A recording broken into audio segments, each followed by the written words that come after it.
welcome back to 4K Kings. Hello. What's happening, everybody? Welcome back to 4K Kings, your home of physical media, movie reviews, and too much more. and too much more. Too much. Our last stream of 2024. Yeah, we need to reel it in a bit. Too much more. Too much more. They're clapping for it being the last stream. Russ, how are you doing? I'm doing well, man. How are you? How are you feeling? It's the last stream. I need a vacation. You ready for a break? You ready for 2025? I need a vacation. What's that from? Is that Arnold? Yeah, I can hear Arnold Schwarzenegger saying it, but I can't place the film. I need a vacation. Total Recall? I can't remember. Has to be, because that's the plot, isn't it? He's going to take a vacation on Mars. Someone out there let us know. Answer Russ's question. Does anyone know what movie that is? Was that even Arnold? I came out swinging on the intro this time. That was a great intro for our last stream. I think a lot of people really liked what you did there. He did. But yeah, thank you everybody for showing up, for joining us tonight, for hanging out. Our final stream until 2025, where we will continue our rise and our dominance, our YouTube dominance, where we try to double our subscriber count yet again to the 20K limit. Or is it a limit? Limit? There is no limit. No, we're no limit soldiers, man. Limitless. Limitless. I'm Master P. You're Silk the Shocker. No, you're Mystical. Mystic Cow? Or that was Silk the Shocker with 3 Ks. I was just making it. Look up what he's been in jail for. It's funnier. This is uncomfortable. Yeah. Say hi to everybody out there in the chat. Lindsay, the producer, how are you doing? How's everyone doing out there? Hey, everybody. Doing well. Everyone's showing up. People are excited to be here. We're already getting a request for one more bonus stream before 2025. We're ready for vacation. Or Russ is. No, I'm up for it. You're up for it? No, it's time. All good things must come to an end for the winter seasons. I was about to say, I was pushing it on to you. No, I'm good for you it. Good for How about one? you? You're the one who has to let him down. Let him down easy. No, this will be the last one. But nice to have everyone. We got a lot going on tonight. We are going to be talking about Jackie Brown and Kill Bill finally being revealed, Russ. Finally revealed. We got Arrow 4K news, Vinegar Syndrome 4K news. There have been, and this was circulating out there. I don't know if this was debunked or not. Even if it was, and someone out there is like, hey, dude, this was debunked. I think this is still fun to look at, is a sneak peek at WB's 2025 slate. There was a image, not even like a document, but like an image. It looks like someone took a picture of a screen that showed Q1, Q2, Q3, and 4 releases based around anniversaries and that kind of stuff. And there's some pretty big hits on there. And you know, sometimes those turn out to be true. I'm ready for it to be debunked, but I'd like to look at it. Why? What didn't make the cut? I guess we'll see. We are also going to be doing our giveaways. If you are here for our 10K subscriber stream, we promise 2 giveaways. I have them nearby. This is unprofessional. Nah, I'll talk about it. Here you go. All right, so here's this one. Yes. We're giving away this collector's edition 4K of Once Upon a Time in Hollywood. Mm-hmm. And we're also giving away this collector's edition, UK collector's edition of Nightmare on Elm Street. And we did this contest for our 10K subscriber stream 2 weeks ago. And we asked everyone to go to a Reddit page that we created just to say what was your favorite 4K Kings moment, video, etc. Flatter us, basically. Stroke our egos, please, to win free stuff. Please. And we had some technical difficulties while we were doing it, so we extended it till tonight. So at the end of the stream tonight, we are going to share who won these 2 titles. I have my fingers crossed for Jack Palance. Jack Palance? How do you say his last name? I don't know. You ever Palance with the devil? Hail of Moonlight. So we'll be giving those away. But yeah, so the first thing I just wanted, before we dive into everything, just to kind of loosen up here a little, wanted to see how everyone felt about the Terminator review that we put out, specifically about Russ's comments regarding Michael Biehn. We are an entity, but keep going. You made some pretty disparaging comments. I did.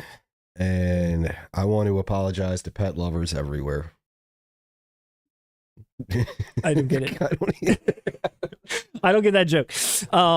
You were, I feel like you weren't super over the top saying that you did not like I watched this video, dude. his performance. We both agreed. All right, for those who are listening, apparently we went hard on Michael Bihn's performance in the original Terminator. No, Matt, what we agreed upon, and I rewatched the video after the comments let us know how mean we were. Okay. And we came to an agreement. We saw it as he is reliable. That's what we said. We said reliable. Technically, even you said reliable. I said and I agreed. And I said, yes, he does not ruin the film. He is reliable. He did his thing. He never destroyed Terminator. He never destroyed Aliens. You know, none of that. But as far as standing out, I have to give it to Linda Hamilton and Arnold Schwarzenegger. People commented on his impassioned speech with Linda Hamilton in the car, telling her, you know, what's going down and how this is a man who's never even seen this time and he's lost. And I'm not detracting. I'm not taking away from any of that. He's great, whatever. What I'm talking about is more of an it factor. I don't know what it is. He doesn't have presence, like something. Listen, if he had it in this one, why wasn't he in 2? And don't tell me because Reese gets killed in the first one. We're dealing with time travel and all this other stuff. He could have been. I think James Cameron wasn't the focal point. I think they were on the outs after The Abyss. Really? I think everyone hated James Cameron after The Abyss. Oh, really? Even I think Michael Biehn did? I mean, Michael Biehn was missing that mustache here, but I don't think I would have taken him the same way. No, but I mean, it's on the hyperbolic side. Okay. Meaning, like, just because I'm pointing out that Linda Hamilton and Arnold Schwarzenegger stood out, I'm not saying that Michael Biehn was bad. I'm just saying they soared a little bit more for some reason. I don't know what it is, but of course, he's great in the movie. Sounds like we need to do a poll. Who here in the chat loves Michael Biehn and who thought he was just okay? I want to do a poll also. Who here in the chat thinks that Matt is constantly setting me up? Because we all know that chat's fired up for Michael Biehn. Lindsay, what's the chat saying? Go rewatch that Terminator review and then pay attention to what Matt says in that one. He's reliable. You weren't exactly nominating him for any Oscars, Matt. Lindsay, what's the chat say about Michael Biehn? Well, Dan Joker said, it hurt my soul. There you go. People probably unsubscribed. No, but Dan, listen, do you understand what I'm saying? I'm not saying he's bad. I'm just saying Arnold, just stand out, stand out performance. Maybe not better. I mean, honestly, if we're going performance wise, yeah, Michael Biehn definitely better than Arnold in this movie. I mean, Arnold doesn't have much to do outside of just being I don't know. I think Arnold was better than Michael Biehn, but he's still very good in it. And you were wrong for what you said. No, well, can you explain to me why you think that? Was it his impassioned "I'll be back" speech? I'll be back. And I wanted to say, I will be back. Yeah. James Cameron said, don't tell me how to write. I won't tell you how to act. No, but I just keep in mind, there's levels. And all I'm saying is, listen, it's not even a comparison of acting per se. It's more of, that person or whatever just soared in that moment, which was Schwarzenegger. I mean, okay, it was. All right. Well, I didn't take what you said offensive at all. I felt like you were right on point, but people didn't agree. And you love pointing it out. I just fed you to the wolves. That's what I like to do. I know, dude. Come on. Oh, wait. Hold on one second. So we'll let the people speak. Wait, you did a poll? Say that again? Yeah, I did a poll. It's coming up. It's coming up. We're going to find out who thinks. This is a mutiny. I heard Lindsay, the producer, in there clicking away on that poll. Oh, like, God. The poll is, how many people think Russ is wrong? Jay Hernandez says he prefers Mr. Bean. I might agree. I mean, think about it. If Rowan Atkinson was in the original Terminator as Kyle Reese, we would have gotten a totally different film. We would have, Russ. You're not wrong. You're not wrong. That's totally no one right. can argue with me on that. No one can argue with you. All right. Well, I just wanted to make sure you got a chance to put some rebuttal on the slander that was coming your way. You know what? I'm going to double down. It should have been Rowan Atkinson as Kyle Reese. The way I'm picturing that could have been the only way to improve this movie, honestly. Did you get anything in the mail since we've been together last? I did. I did you? too. I did too. How about you lead off? Because Okay. I believe on our last live stream, I was doing the most. I had a whole stack. Yeah. And I don't think, did you get anything last time?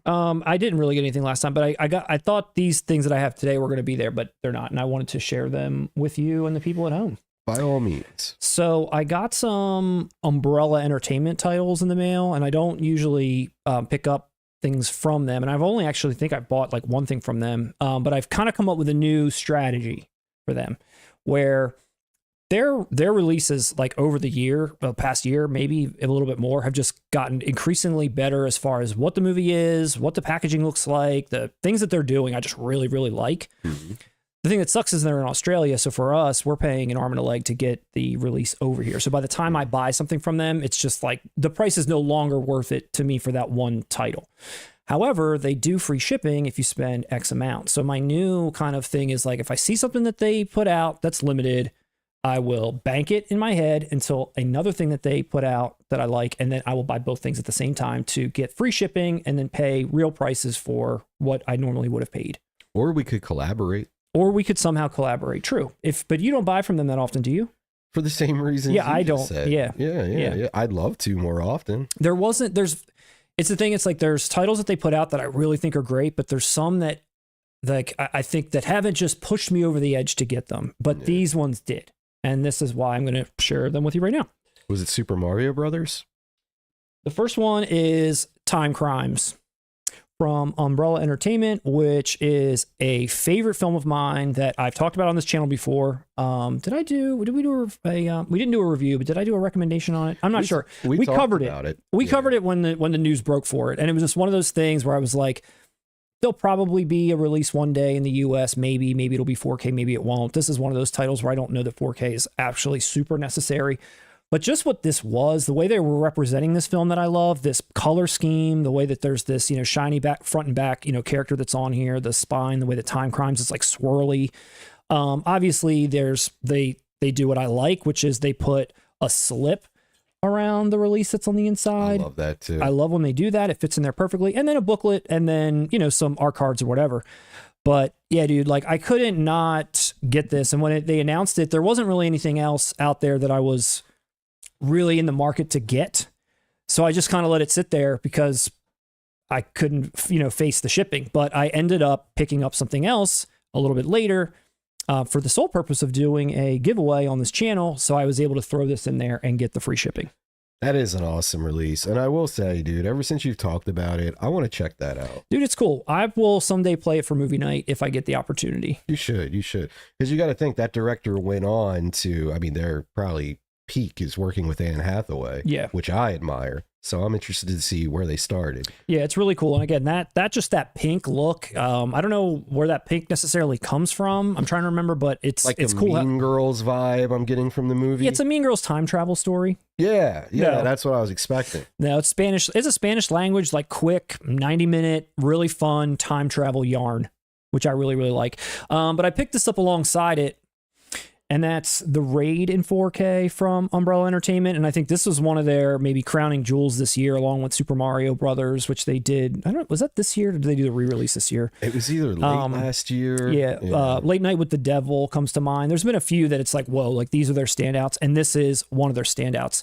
I actually brought this up and talk about it a little bit in our top 5 physical media segment of the year. Oh, I'll have to check that out. You have to check that out. And the one thing that I want to plug here right now for everybody that video hasn't come out, but when it does, we do a giveaway in there because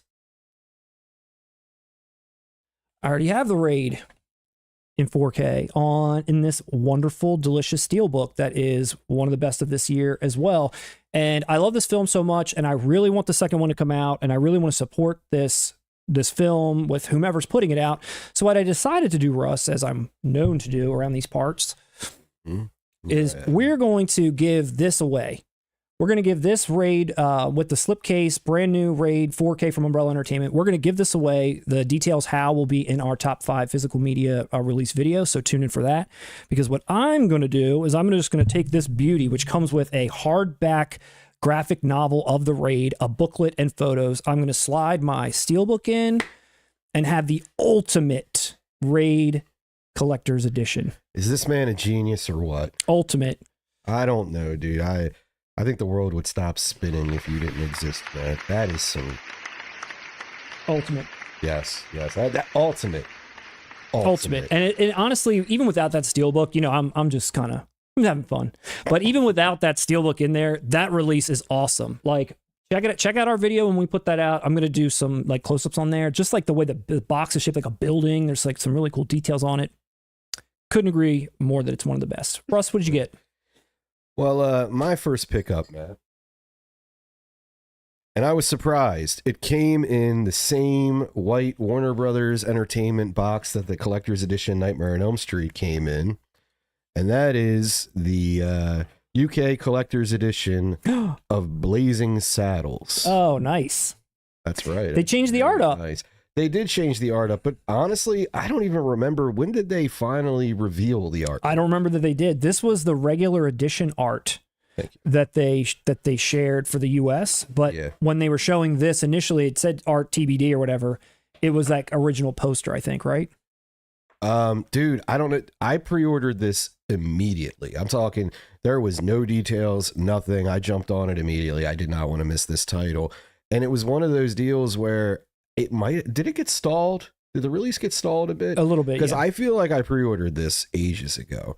And I kind of, you know, it's Blazing Saddles. It's classic. I love it. I'm getting it regardless. Yeah. You know what I mean? Yeah. That being said, I like this artwork better than the Steelbook option. I mean, it comes inside with if you bought the Steelbook alone, and it's this artwork, which out of all options, I'm not too fond of. A burning saddle, literal blazing saddle. Yeah. Not great. I would have loved if this had the original artwork on the cover, but honestly, this isn't too shabby. Okay. This is like along the lines of, I'd say, when they did Vacation. I know that was original artwork. It was awesome. Better. I'm trying to think of a So this isn't any good, is what you're saying? Yeah, it's shit. No. These stickers come off? Oh, they do. Okay, thank God. Matt, I intentionally brought this here. Would you like to remove them? I know how much satisfaction that gives you. Everyone that watches this channel knows I hate these stickers. But he hates the UK. I love the UK, but I hate these stickers. But what I will say, and I feel like the physical media industry has caught on in that they stopped printing them on the damn box. They put them on there as a sticker, which you can then peel off, which I do to all of them because they don't belong. They caught on to us foreigners stealing their goods. Yeah, and then you can kind of it comes off easy. You can kind of use the same sticker to peel the little residue off, and it comes off real nice. And get that for you, Russ. They don't bother me all that much. I know you despise them, and I thought, hey, I'd give you the satisfaction of removing them. Yeah, let's get rid of that. There we go. All right. I literally just got this shipped in. Actually, all of my pickups came within the past 2 or 3 days. I haven't got a chance to pop it in yet, but I'm excited. Job well done. Okay. I'm excited. Let me know out there. Did anybody else pick this up or any variation of this? And if so, let me know how it looks. I haven't got a chance to dig in yet. It looks awesome, dude. I still haven't seen that movie. I was just about to say, you're about to get roasted hard. Yeah, here it comes. This is revenge for you setting me up with that Terminator Michael Biehn thing. Here it comes. Matt has never seen Blazing Saddles. So this is kind of a good thing. I thought it would be a great idea if we did a review, because you're going to dude, someone watching Blazing Saddles for the first time in 2024, 2025. Wow. I just want to see how you would process it. And then you would have me would balance it out. Dude, I saw this for the first time when I was single digits. I was very young when I saw this. I don't even have to look. Everyone's on my side still. Oh wait, what's happening in there? What's the chat saying, Lindsay? Oh my gosh, Kirk Redgate. As soon as Russ pointed out that you hadn't seen it, Kirk Redgate said, "We're used to it, sadly." Oh my God. And Carlos Charlie Vega said, "What?" in all caps. I'm sure there's more coming. An expert level roast. Oh wait, wow! The chat just dumped 10 different comments on me all at once. It just lit up. Oh my gosh! None of your business said Matt needs to leave the room. All right, let's get away from the chat. Lindsay, you're going on mute. Russ, what do you got for the people next? Let's get rid of the chat for a second here. Well, to keep the Gene Wilder love going, going, which Matt has clearly has it. My set arrived of PRYOR and Wilder. The set that only lacks one film that they did together, but still, this is cool as It's a cool box. It really is. It's a I like nice when package. I like when Indicator does something like this, and it looks and feels retro, which these movies feel to me, be like the age that I am and how I watch them. Yeah. The idea that they actually put this together, you know what I mean? Yeah. Just the idea of let's get this set. And honestly, films like Another You, I don't even think that ever was on Blu-ray before. I'm not sure. I like how they each individually have their own little case in there too. Yeah, I know. I haven't even opened it yet because again, I just received it. But the individual. Yeah. Like, I know that's awesome. Yeah, it's nice. It? Yeah, it's nice. And I'm a huge fan of Stir Crazy and See No Evil, Hear No Evil. Another You, I actually watched for the first time last year, and it's not bad at all. It's just one of those kind of depressing because you can clearly see Pryor's health starting to show. Yeah. You know, and all that. It doesn't have the energy that the other films had, but honestly, dude, if this had Silver Streak in it, I would be over the moon. That would have been it, because that would have been a complete set of everything they had done together. Unless technically Pryor was got a story credit, I believe, on Blazing Saddles, but he really didn't do anything for it. Gotcha. As far as acting together, though, yeah, we'd have all for it. But still, it's nice. This is incredible. I can't imagine. I thank you, Indicator. This is one of those rare releases you didn't know you wanted, but you really tickled me with. We got tickled. We were tickled. An exquisite tickling. We were tickled. We were sizzled and tickled. Well, that's a lovely release, Russ. Thanks for sharing that. Do you have any more? No, that was it. But I do have, as you know, we have some other big news to share. Something that we were going to roll out prior to us, taking our break and coming back in January. But we have opened a PO box. Oh yeah, we've got ourselves a little PO box. If anyone out there is interested in sending us something, this is where you would send it. A couple of people have reached out lately. Just saying, I don't know what anyone's sending to us exactly or what you want to send to us, but if you did, this is where it would go. You call it a P.O. box. I call it our corporate headquarters. This is our corporate office here, unit number 234. Thank you. You don't want to get lost when you pull into the parking lot and go to the left, not the. It's going to look like the 234 lot is on your right, but you're going to want to veer left. This is the address to the studio. You just like open a door, walk down steps, and here you are. Honestly, we could put it out there because, dude, they're not getting through our security. Come on. No. And Lindsay, what do you got for us? Waving us down. So our little picture-in-picture box is blocking the zip code. Oh my! Give it to us. Tell the people what it is. Well, what is it? I don't know. I can't see it. So the zip code is 19702. 19702. We'll also have this information posted in the description of this stream, as well as every video going forward. We'll just have it out there. So if anybody's interested, here it is. That's 4K Kings at 4 Peddlers Row, unit number 234, Newark, Delaware, 19702. I hope Samantha Mathis writes us on red paper, sends us poetry.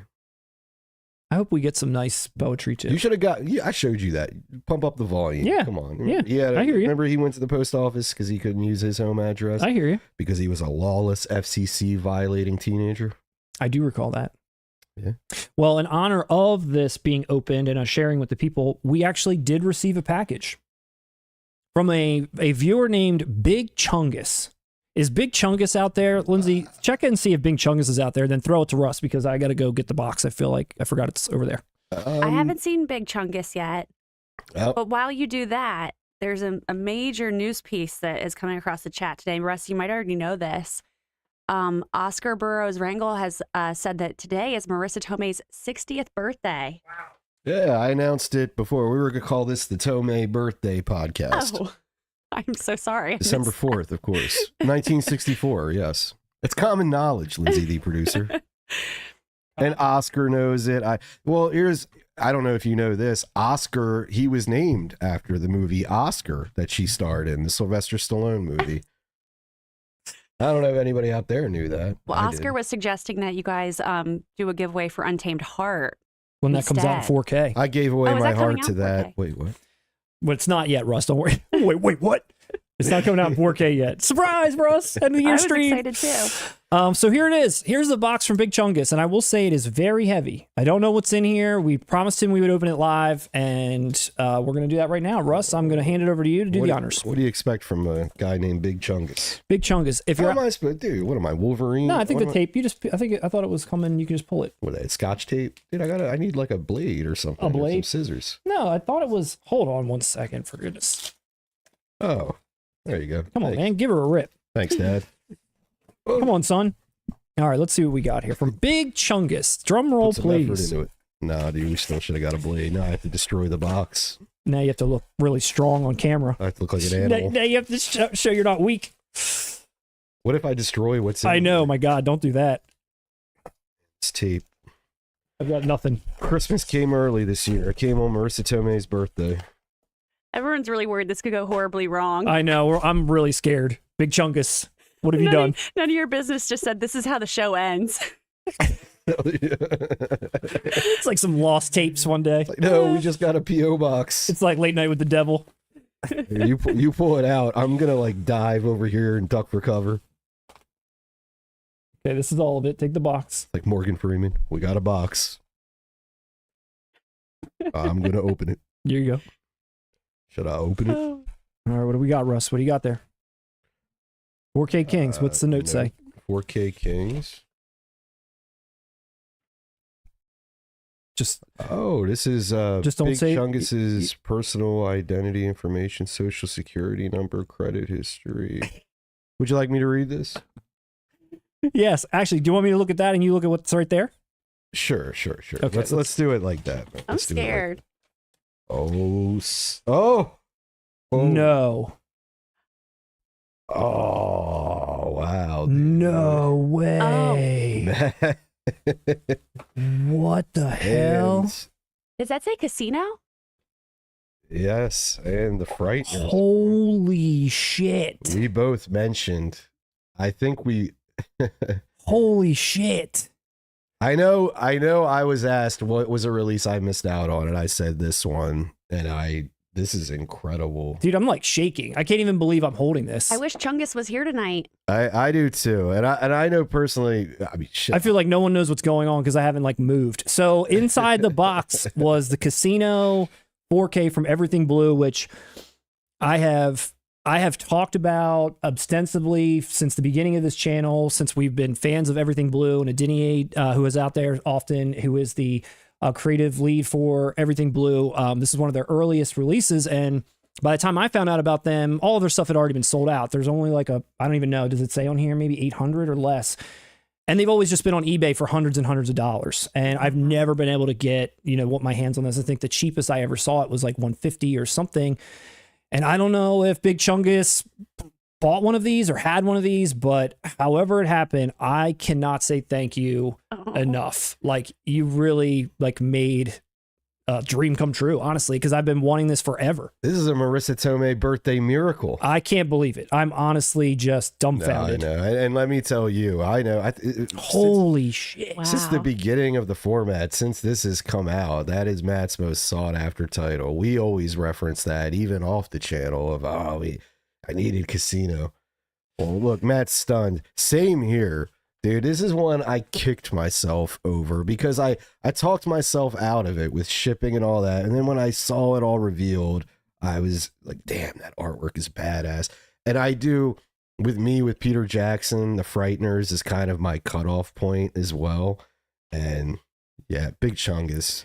Dude, thank you so much, really. Like, we weren't sure what was going to be in there, and the fact that this is what's in there, I can't even believe. And I'm kind of reading a little bit of this letter. It's a pretty heartfelt letter as well, which I can't say thank you enough for that either. I'm not going to read this out loud, but I will say the last line, which just says, the only thing I ask for in return for sending these over is that you and your loved ones open, watch, and enjoy these releases. Once again, thank you. I will continue to be a regular and loyal supporter of the 4K Kings channel. Your friend, Big Chungus. So thank you so much. That was so awesome. That really was. I'm getting emotional. Wow. I feel like I'm like, I know. I didn't read the letter yet, dude. I'm gonna wait. I don't want to. Yeah. No, it's just really kind. It's really overwhelming. It really was. You derailed the whole live stream, but it was worth it. I don't even know what time it is anymore. Is it time to wrap it up? It's time to go watch Where Casino. am I? Why am I here? Yeah. Wow. Cheddar USA said, "Man, this is really giving me the Christmas vibes." I really feel that too. Holy Yeah, we really wow. need a vacation after that. No, that was incredibly sweet. Thank you very much. I mean, I think we can close the P.O. box now. That was all I was really hoping for, that someone would get the hint and send the casino over, and then I closed the P.O. box. Dude, you know how many people we'd have to lay off if we closed corporate headquarters? Man, around Christmas time, you are a monster. Wow. You're acting just like Sam Rothstein now. I don't even know how to move forward. From Dan Joker, he said, "Chungus is Michael Biehn." Chungus is Michael Biehn. See, because I stood up for him. You warmed our hearts. I know. Nah, dude. Actually, Matt, you reacted to that casino the way Sam Rothstein reacted to Ginger. Just paused and that damn song came on. Oh my gosh, no, that's too funny. That's too funny. Wow. I can't believe it. Thank you so much, really. Like I can't, like there's no more words I can even say to say thank you. No, and we're proud that You notice how I didn't even give it to you to hold? He just I was like, no. took it away. That's right. Big Chungus. I don't own that either. I'm a big fan of Casino. No. No, yeah, thank you. That's incredible. Wow. Lindsay, And we're grateful. Thank you for watching, and we're happy to hopefully make you laugh, keep you entertained. yeah, no, honestly. Thank you. Matt, you look like you're welling up over I there. am. I'm like a So little emotional. That was sweet. really I cool. love it. That was a really cool thing. His heart grew 10 times. I don't know. What is it in the Grinch? Adinier is also in the chat, and when you open it, he said, "No effing way." Denny, I know I've been talking to him over and over. I'm like, Denny, stop holding out. I know you got like 10 in the back room. Yeah, Stop acting like you're not like hoarding them to like slowly release them on eBay for like 500 a piece. I know it's you. You couldn't just. Clarky, one of many, wants to know if you've seen Casino, Matt. It's a blind buy. His most sought ad. Really? No, I've never seen it. No, it's all. That would be great. I know, and it's in like a hard plastic box that I like almost don't even want to take it out of. But anyway, That's all right. All right, moving right along before this really does get derailed, because we got a lot of news to cover, Russ. We got a lot of news to cover, but I'm sure I'll come back to gush over that release and Big Chungus again. So let's see. What's up first for us? Kill Bill, Jackie Brown. Did you see these? Did you see that they got revealed? I know. I saw the movies. Everyone's wondering if you have, though. Yes, Russ, I did see them. I did see all of them, in fact, but I only saw Kill Bill 1 once. And I saw Kill Bill 2 like 3 times, all of which in the theater. I never saw them at home. Actually, I don't even own them on DVD. I don't think I've ever bought them because I've been waiting for The Whole Bloody Affair for 20 years. You're the reason why physical media took a steep decline, because you wouldn't purchase Kill Bill. Well, let's take a look. Here's Kill Bill. And again, this is coming from Lionsgate. This is volume 1. This is volume 2. These are obviously the slip cases that are coming probably over top of them. It doesn't state that these are steelbooks. I think these are just regular editions with slips, to my knowledge. January 25th is the current street date for all 3 of these, including Jackie Brown. No details on extras. I'm assuming nothing new, based on whatever was out previously. And there won't be anything new. Yeah, and now that they're here, this is like the new sort of commissioned art. I don't mind either. I think 2 looks the best. Dude, I think they're great. Yeah, I think 2 is really cool. Them are great. Yeah, 2 especially. Yeah, 2 is really cool. That might be my favorite art of the 2, but 1 is really badass.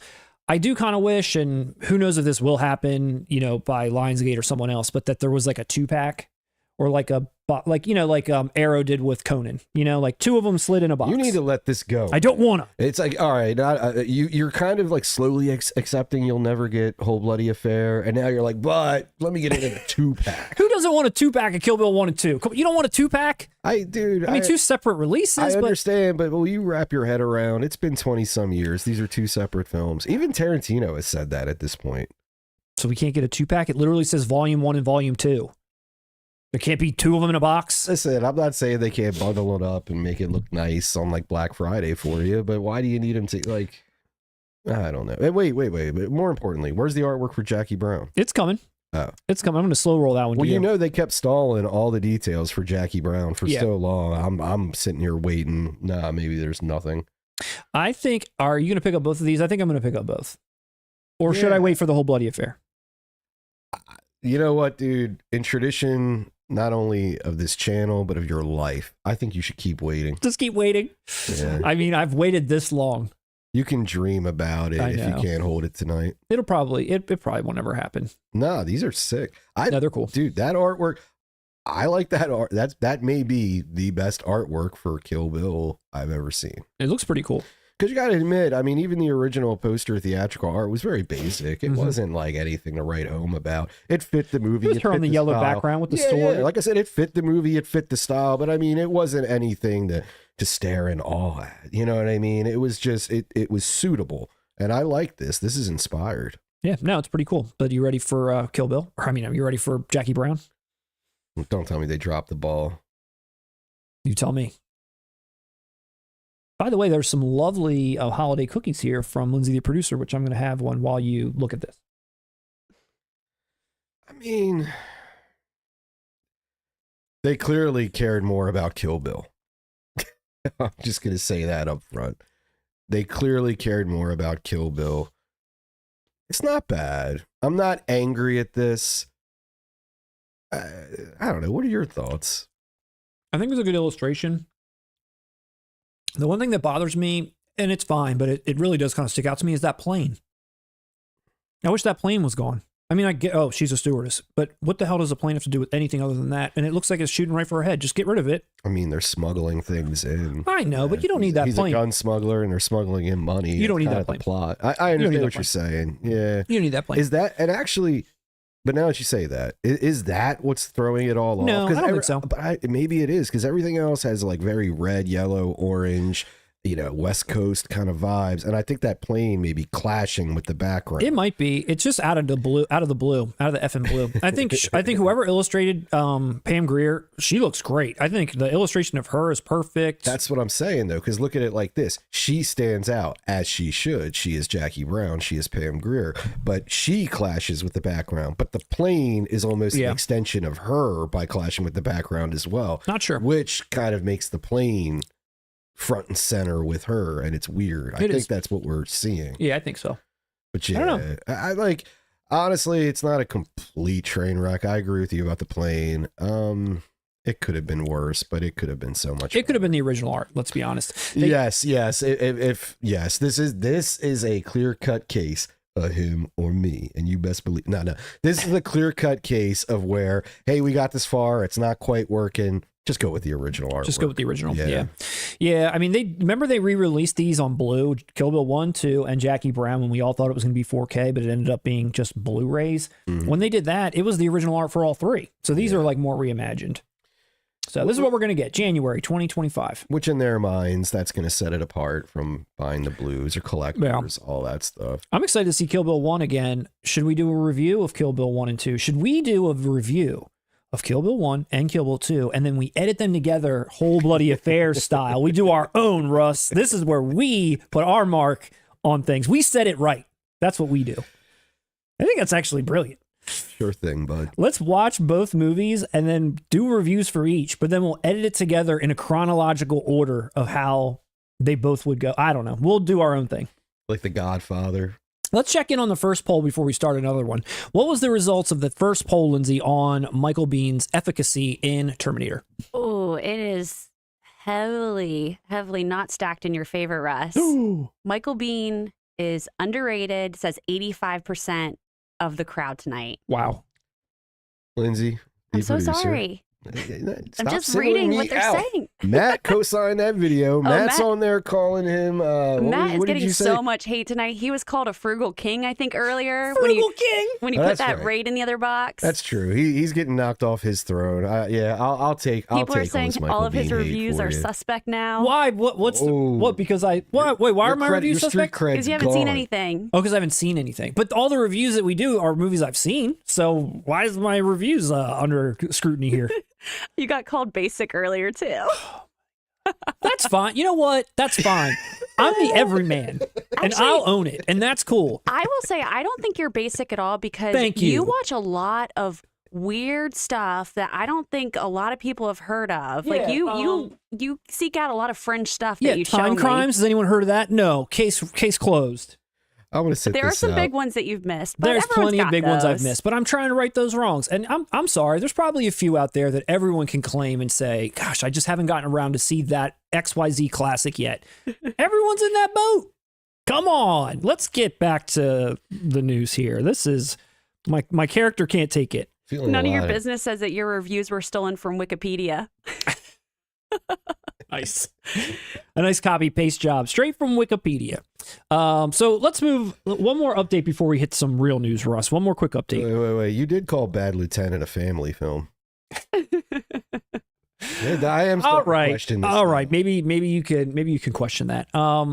One release. I'm moving right along. One release that I missed out on this year was the Blair Witch Project from Second Sight, and I almost didn't. But then when I realized, the cost of it and that it was possibly going to be, obviously we've got region-free players, but it was region-locked, and there was some, just other things that went along with it that I was like, I don't know if I can pull this much money on. Is this when I put the P.O. box up again? Yeah. I didn't know if this was something that I would be able to get, and I ended up not pulling the trigger on it, just saying, I probably would be fine with something that's just regular for the Blair Witch when it came out in the U.S. That was my thought, even though this looks friggin' incredible. But unfortunately, and this, I know this happens a lot, I don't know how often this happens with Second Sight, but there was an issue with the discs, with the film. I guess the Second Sight? Yeah, the theatrical cut disc, the audio on it is dual mono instead of stereo. It's dual mono. Not great. Man, there's a lot of great music in the Blair Witch Project too. I know you really need that stereo track. Remember when they played Slow Ride by Foghat? I'm sure that Second Sight is probably, I'm sure any company like this is devastated when they have to go through all these lengths to kind of like get, discs out there. It's their reputation on the line and all that kind of stuff. And it's a shame too, because of what release it is and how great it is. And I don't know, I don't know what stock is out there and how they plan on replacing that stock for, other stores or whatever it might be. But I don't know, if you pick this up, I'm sorry that this happened. This is a real drag. I mean, at least you're getting a replacement. You are. They're doing the right thing. Of course, they're doing the right thing. It just sucks that it happens. They're hoping to have it out. It says, I think, they're hoping to have these to everybody before Christmas, but it might also be early 2025. Shit, you know how many families' plans are going to be ruined if they can't get this before Christmas Eve? If they can't get it before Christmas Eve, I know. So for all you Blair Witch Project fans out there, sorry about that. But you know what I was really interested to look at with you and everybody out there is this WB leak that I saw. There is other obviously news to cover, but this is a premonition into the future, possibly. You think it's fake? I hope it's not. I mean, if it's not, if this is not fake, WB is looking at 2025 as being a banner physical media year for them, in my opinion. And that'll make it a banner physical media year for us. That's what I'm saying. So let's take a look.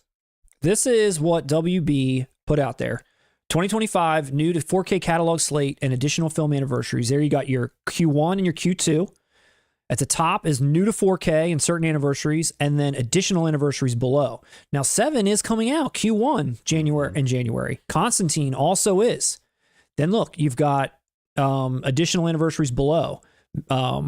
What's that? The Color Purple, Final Destination, Miss Congeniality, the Philadelphia Story. But look what you're looking for there, Russ. Lethal Weapon, Q2, May 20th.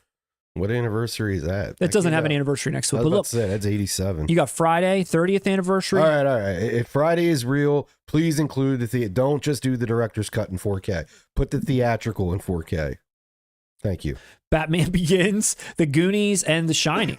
All anniversaries, all getting some kind. The Shining's already been out 4K, so maybe it's some kind of going to be some big addition or something. A lot of these already have. The Color Purple is too, I believe.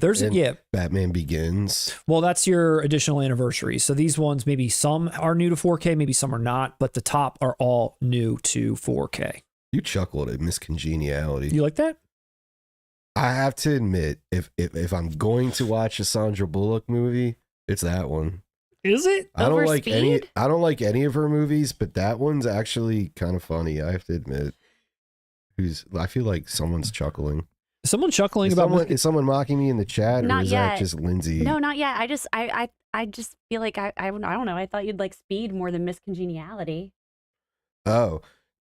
No? Well, that's not a Sandra Bullock movie. I'm talking about like her movies. It's her movie. I like Demolition Man more than Miss Congeniality as well. Okay, I'm not talking gotcha. about, I'm talking about her movies. That's easily my favorite. I'm not saying I love it, but I can watch it.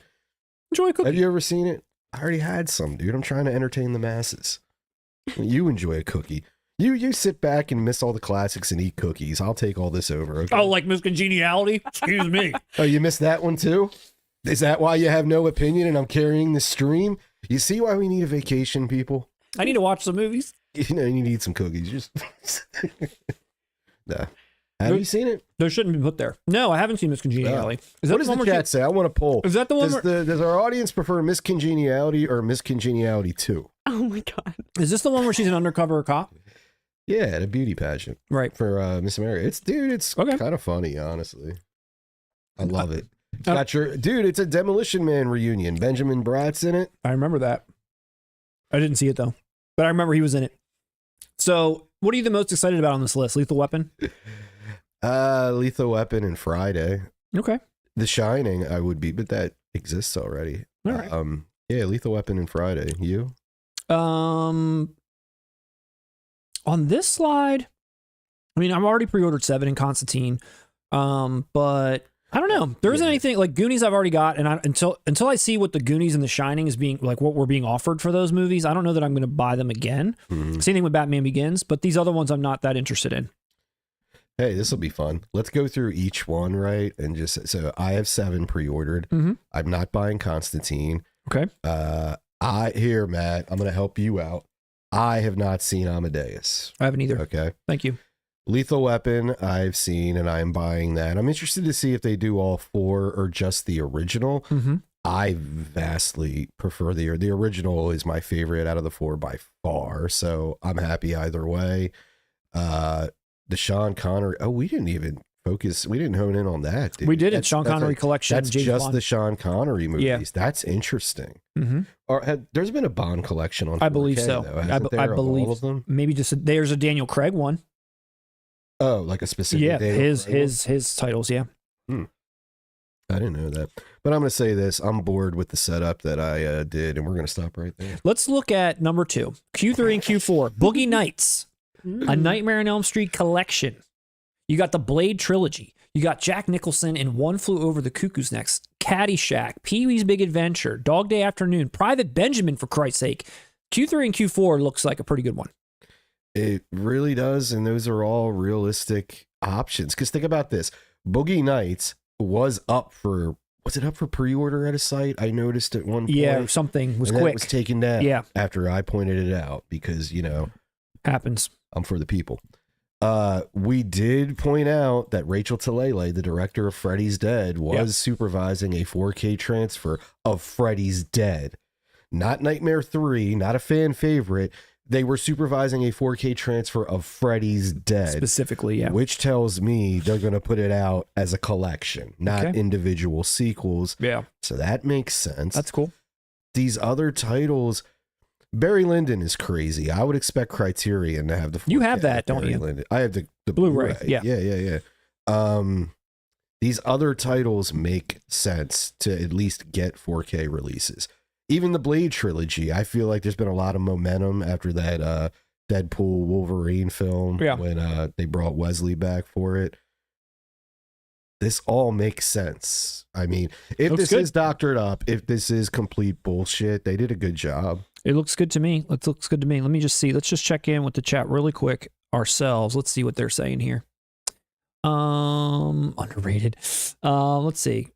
This chat is popping off over here. It's hard to even read what anyone's saying. You guys are going nuts. Airplane, that sucks.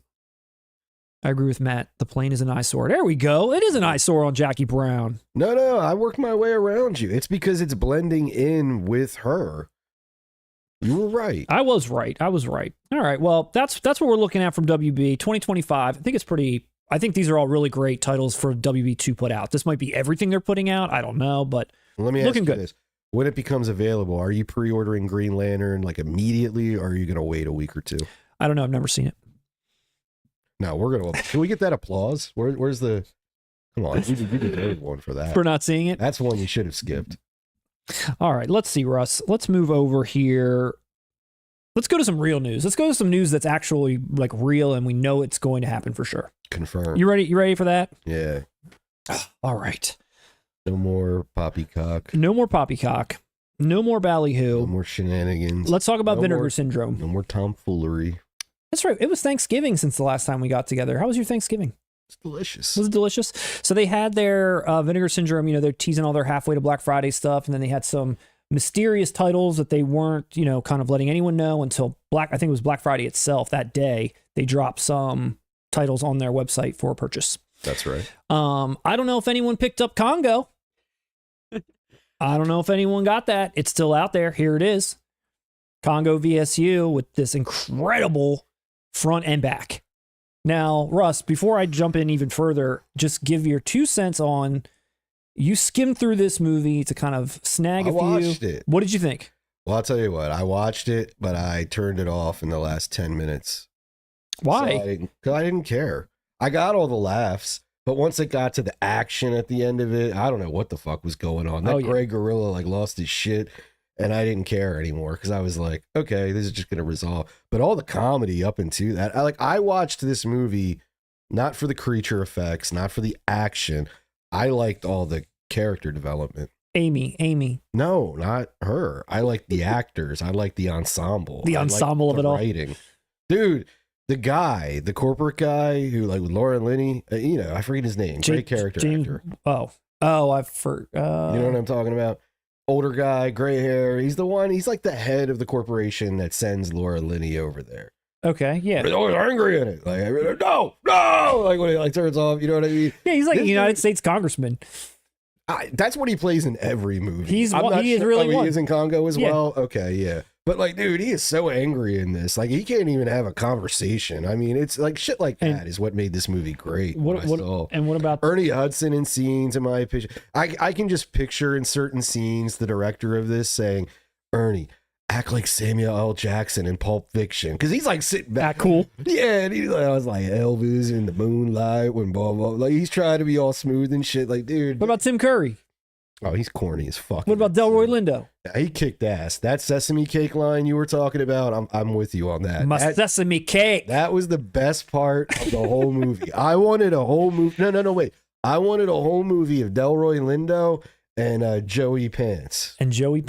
Yeah. They're two, and because they're barely in it. They're in one scene, and they're awesome in that scene. What about Dylan Walsh? Who? The guy who's training Amy. Good gorilla. Dylan Walsh doesn't know who Dylan Walsh is. What about Laura Linney? You missed the part where she unleashes that laser beam at the end. Dude, even her. And we should have seen it coming, dude. At first, I'll admit this. They subverted my expectations because the whole time I'm watching it, I'm like, damn, this is a shrill woman. But I'm like, this is a 90s movie. They portrayed all women as shrill, right? No, in the end, I guess she switched up, didn't she? She's awesome in it. Yeah, she's a killing machine. She's a killing machine, Russ. Dude, this movie made no sense. It's utterly ridiculous. After I saw it, these covers make sense.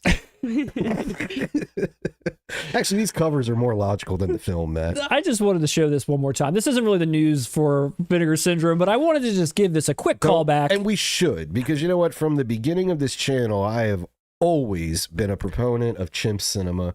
And I had missed out on this one, but this one questions my loyalty to the genre. How many people out there picked this up? When we dropped this clip the other day, a couple of people commented this is one of the worst movies I've ever seen. I wouldn't pay $20 for this or something. But it's funny. It's unintentionally funny. I would have a good time with it again. I would too. I'm not listen. In 4K on the big screen. Oh yeah. Dude, I would not make fun of anyone for picking this up as long as you're watching it as a comedy. I don't want to watch it as a comedy. Dude, can you tell the people what I texted you on the side? Because you asked, you were like, oh, so what were your thoughts? Yeah. Do you remember what my response was? I said, I owe Twister an apology. You do anyway, outside of this, but that's fine. All right, well, let's get to the real news, Russ. So Vinegar Syndrome dropped 2 titles on Black Friday, 2 surprise titles. One that a lot of people were anticipating because I think they had been teasing it, and that was for a movie called The Keep. Are you familiar with The Keep? Michael Mann. Michael Mann's The Keep. I've never seen it, but it has a notorious history. It does, and I want to talk about that. Yeah. The other title that they announced, which I was not expecting at all, which is the title we're going to talk about first, and The Keep can hold on. I love how we're focusing on Sliver. And that's Sliver. Oh, Lord. Here we go. Oh, God, Matt. Sliver got a surprising out of nowhere, 4K announcement from Vinegar Syndrome. And you know what's the most surprising thing about this for me? Is how badass the packaging turned out for this thing. This packaging is so sick. Like when you pull this out, it's like, this is like the back, I think of it, with Sliver going all the way down and all the different televisions, like with the eyeballs. Everything okay, Russ? Russ had to fix his pants for Sliver. He was like, geez, let me make sure nothing's showing where we start talking 90s Sharon Stone and Billy Baldwin. So this is one of those ones that slides out and you can see the groove there where, you know, you pull it out from, and each of those television slots is, you know, like kind of, you can see through it into the case. I just think it looks so cool. It does. And you and I, we're very familiar with this film, and we remember the setup that Billy had, man. That's very central to the plot. Yeah. You know what I mean? Yeah. It's clever. It's very clever. I think more thought was put into this packaging than the actual movie. I think you're right. They really thought this packaging through to make it little tiny TVs, and it is so friggin' awesome. Hats off to Vinegar Syndrome as always. They are on top of their game with packaging, I swear. Whoever's their art director or whoever makes these decisions, or whatever companies they're collaborating with to get these types of slipcases made, bravo. That was sick. Bravo. Dude, imagine doing that with... No, I'm gonna stop. You're right. That's great. It's great. I forgot when I saw the guy that directed this, Philip Noyce. I remembered his name for some reason, and I couldn't remember why. Philip Noyce, but that's his name, Philip Noyce. Do you know that he directed Patriot Games and Clear and Present Danger with Harrison Ford? And this movie, I believe it. This movie was in the middle. It's like one of those things, like, which one of these three doesn't belong? He likes that red, white, and blue motif. Like, you've got two Harrison Ford looking straight into your soul moments here, and then you got Sharon Stone getting banged by Billy Baldwin and Tom Berenger creepily looking over the title. Matt, let's get therapeutic here for a second. Hit it. All right. I believe I received shit in the past for accusing 90s Harrison Ford of being, well, let's put it nicely, asleep, okay? With movies like Patriot Games and Clear Present Danger. Now, I am a fan of Sliver, but I am self-aware. I know Sliver is a dumb movie. I just happen to enjoy it. So when I see this trio of trash, it makes sense to me. It's just like, this isn't crazy. Like, where are you seeing this grand distinction? Because two have Harrison Ford, looking serious about his country, and the other's got Sharon Stone getting banged on the front. Yeah, which... I mean, that's the difference. That's what I'm saying. It's like Philip Noyce took a little like dip into like, let's get horny town, and then back into the political thrillers. That is true. Why didn't Adrian Lynn or somebody, I don't know, make Sliver? But you mentioned Brian De Palma make it. You mentioned the Keep having a troubled history. I know I have a surface level amount of information on what this film is or where it came from. I've seen it, but I didn't realize that this movie has a troubled history as well. Sliver? What do you mean? What's the trouble? All right, you want to know the trouble? I don't remember. Dude, we grew up in this time. I remember Basic Instinct being so controversial and everyone talking about that, where Sliver landed with a thud. If you were around at that time, that dumbass UB40 song was way more popular than the movie. Which doesn't match this movie at all. And people don't even remember it was from this movie. Because it doesn't even match whatsoever. It's the stupidest pairing of song and movie I've ever heard. What? No, it fits. It does not fit. Yes, it fits because the song is just like the movie. It's stupid, but you can kind of enjoy it. Dude, I saw this before Basic Instinct. I didn't see Basic Instinct. I saw this. And this was in that era where like late at night, a movie like this would come on, and because you didn't know anything about anything, you're just kind of holding on and wondering, am I going to see something here? Like, like if you just manage to stay up long enough as a child, a young man, parents are asleep, you have access to whatever, and you do get that in this movie. But I knew watching this that this wasn't really great, but for some reason, I don't know, the vibe of it I did kind of like. I don't know. I jerked off to it, yeah. I did not. I did. I was like 11 or 12. I didn't have I don't remember doing that. Maybe I did. Listen, I was 11 or 12 and I didn't have access to porn. I didn't have a father, dude. So I did not have access to porn, and I had to rely on Hollywood movies. So like, yeah, Sliver holds a special place in my heart. It's completely embarrassing. If I watch it today, it's like, what was I think? Like, really? I got something out of this? It's my first time But- seeing Billy Baldwin's bare ass on screen. I'll never Dude, forget shit that haunts scene. me. I know, dude. I'll never forget this that is the- scene This is the ever in my days of life. VCRs, dude. You had to you had to wait because he like runs out of nowhere. He walked into his apartment. She's like wandering off, and then all of a sudden he just Yeah. comes into frame, but his ass cheek is like half the frame. But see, it wasn't really that part. You skipped that, yeah, because he like throws her up. Yeah, and then against, they like, start the banging, but fixture. his ass just comes into frame, and he stops so you can see it, and then he slowly walks towards her. She doesn't know, and he like does this. But then she starts riding him. That's a different part. No, it's the same scene, but it like Later on, it skips Yeah, around. yeah. There's a lot of sex they had. It cuts to what we described, I believe, then missionary. No wonder I loved it.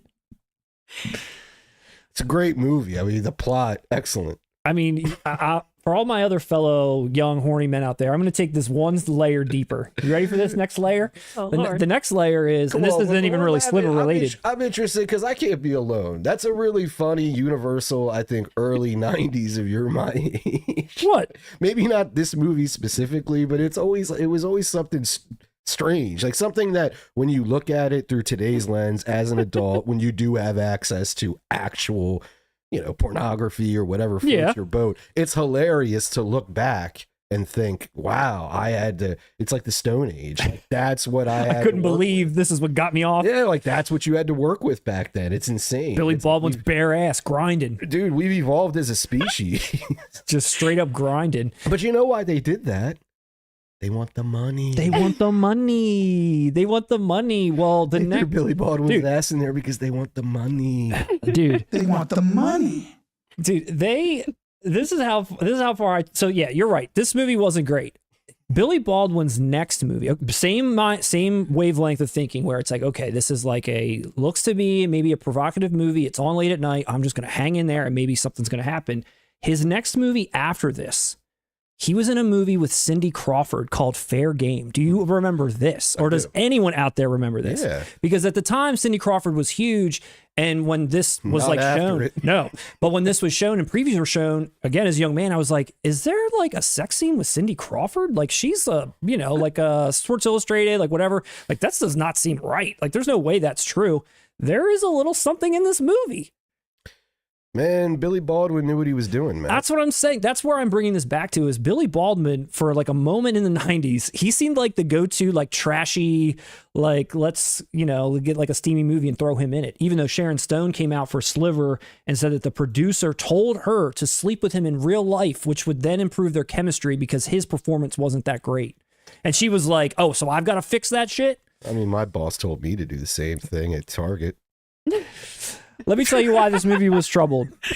And I can honestly see why this movie was panned, whereas Basic Instinct was not, because this is definitely not that level of Whoa, let's make it scintillating. No, let's be clear.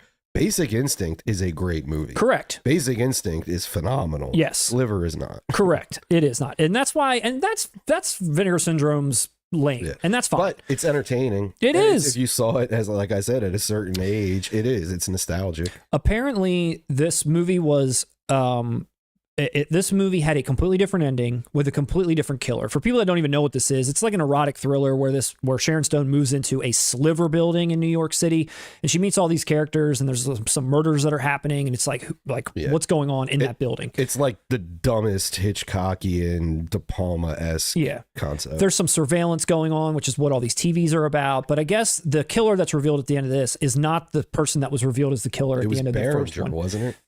Well, are we spoiling Sliver here for everyone? Sorry. Is that what we're doing, Russ? We're going to spoil Sliver? People paid good money to buy this and blind buy it based on our recommendation. It sounds like no one's watched it to the end anyway. So no one watched it to the end. So a killer is revealed, and it happens to be. I'm not going to say it. You say I it. thought we weren't spoiling. We're not. it. Now I'm going to say it. No. Okay. So the Billy's killer was ass supposed to be. cheeks.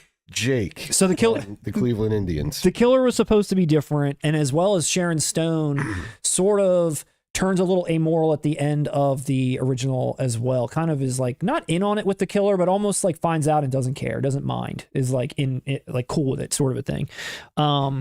But anyway, I guess the director himself, Philip Noyce, said that, due to him having to change a bunch of things and change the ending and cut a bunch of stuff out, the film is basically unrecognizable to what he wanted it to be. This is the unrated cut, but it's not his director's cut anyway. This is still what the film was. That's not Noyce. That's not Noyce. $45 before shipping. It's kind of a tough sell on this movie for 4K, but that slipcover, I mean, I'm Not looking at for this me. like it's an art piece. This is not a tough sell, man. This is a staple of my childhood. So you have it on DVD already. I do. I don't own this. I've never owned it. I've tried to I've tried to watch it this is lately, what but hold on, no this- success. This kind of points to me that, you know, there are aspects of the physical media game that are extremely healthy right now. Because as you said, I own this on DVD. The DVD was bare bones. The only reason I owned it, I believe it was $8.99 the week it came out. And I was like, oh, wow. And it was nothing. Look at all the care that's been put into this. A lot. Sliver. He's come back, the director. He's on here with a full interview. Nice. Noise. And he's the one that approved the transfer. Nice. Noise again. So, Sliver fans, jump on it. Like I said, it's a little pricey, but They want the money. now the next one, Russ, this is the one that everybody really was talking about. Not really Sliver. That's just me. Nah, What trust me too. This is big news. What people really wanted was this. What's this? The Keep. Hold on, let's go back to Sliver. I agree. I'm all ready to go back to the Sliver. What is this? Is Substitute coming out on 4K? People salivating. Literally salivating over the Keep. Finally announced and then sold out this edition. Now you can get the regular edition, but this one is already sold out. Yeah, this is a big deal. And I'm surprised. I'm honestly shocked Vinegar Syndrome got this. I would expect Arrow or something to put this out. They did this, and when they said that, or I was reading, the little synopsis or whatever, that this is a Michael Mann film, I was like, when did Michael Mann do this movie? This was his first movie was Thief. This was the movie he did right after. Mm-hmm. So right after Thief. And it starred Scott Glenn, Ian McKellen, and Gabriel Byrne. A couple heavy hitters. Yeah. And Tangerine Dream did the soundtrack. That's a heavy hitter. So this is, Vinegar Syndrome put a trailer out, which I want to show, just so we can kind of get a feel for what this movie even is, because I didn't even know what to expect visually. All I remember is the VHS cover. Oh, geez. Hold on one second. Yo, And I don't want volume. Hold on one second. Matt, we're gonna lose all of our profits. Yeah, we don't We're gonna want have to that. shut down corporate headquarters for I you to didn't come pop on. up that laptop screenshot yet. There we go. All We're right, Lindsay, safe. hit us with it. There's Scott Glenn with his eyes glowing. So this is it. This is what the Keep is. Apparently, I'll kind of go through the troubled nature from what I've read. So apparently, Michael Mann, he tried to make a supernatural thriller that was like 3 hours long, and it's about Nazis, some forbidden keep that holds like an entity that's been unleashed, like this whole concept, which is pretty kind of cool. But basically the production was kind of troubled from the beginning when their special effects designer, he died mid-production. Once he got this film kind of finally put together and it was 3 hours long, apparently the studio, who was Paramount at the time, made him cut it to 2 hours. And then when they screened it and audiences didn't really like the 2 hour cut, they made him cut it down to 96 minutes. From 3 hours to 96 minutes, which basically resulted in plot holes, editing mistakes, obvious soundtrack jumps. The author of the book, this is based on a book, The Keep. The author of the book said that he called the film incomprehensible, is basically what he called it, because it's just so jumbled and so put together. But I guess there's some cult following that surrounds this thing. I was aware of it for years. This has been sought after for a long time. It was only available on VHS, Laserdisc, and then Via Vision, that company in Australia that has that imprint side label. They put this out on DVD in 2020, but Vinegar Syndrome is putting it out in 4K, original camera negative, and it is the 96-minute version. Apparently, Michael Mann's done an interview and was like, "No one's ever going to see that. Yeah. No one's going to see that 3 hour cut. That's pretty much it." And to date, no one has seen it, or there isn't even a mention that it will come out. So this is out there. This is what it looks like opened. It kind of slid out. There was, their traditional package within a package and booklet and stuff. I want to see that one pull out all the way. It looks like the Misfits logo. It is pretty cool. But not but a day later after this was announced and people were buying this up, Imprint, again, I was just mentioning Via Vision, they announced they've got their own 4K coming out. You know why, Matt? Because you got to be handy with the steel and earn your keep.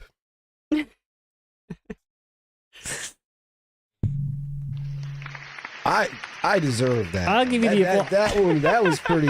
There was layers. That was a quadruple entendre. I feel like. No, that was great. That was good. Steelbooks, get it? That was, come on. What I was waiting for was them to be coming soon, The Keep in the original 3 hour version. I was ready for them to one up it. That would be insane. I know that would. But be let me insane. tell you this. This is my knowledge of the film. We could have talked about this on our 80s VHS covers segment. I always remembered this cover. It's a cool cover. And it was crazy. Later on in life, when I learned it was a Michael Mann movie, I was like, really? Yeah. That cover is a Michael Mann movie? But Yeah, I dude. had never seen it. Yeah, dude, it's awesome.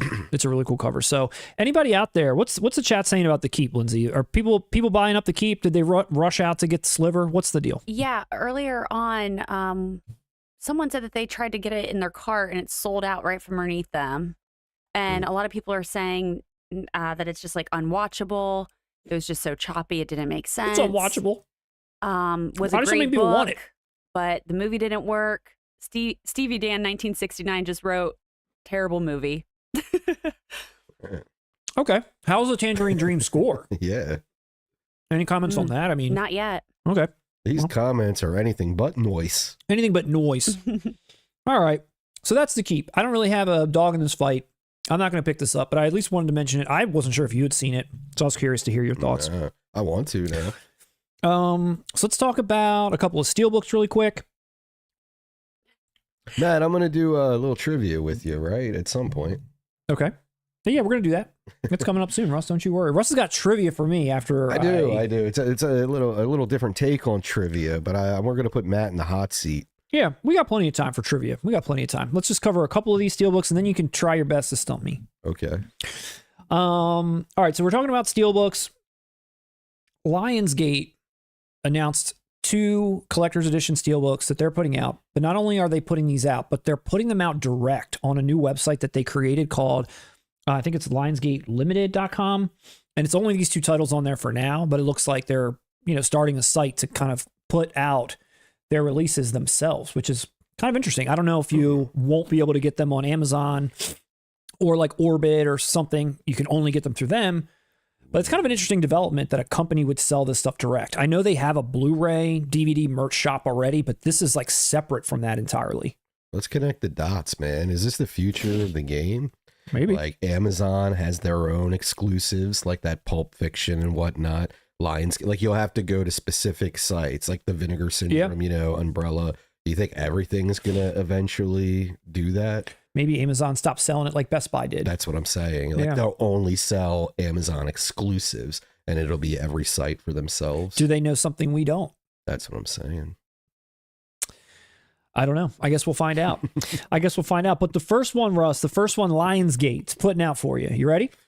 Mm-hmm. Apocalypse Now.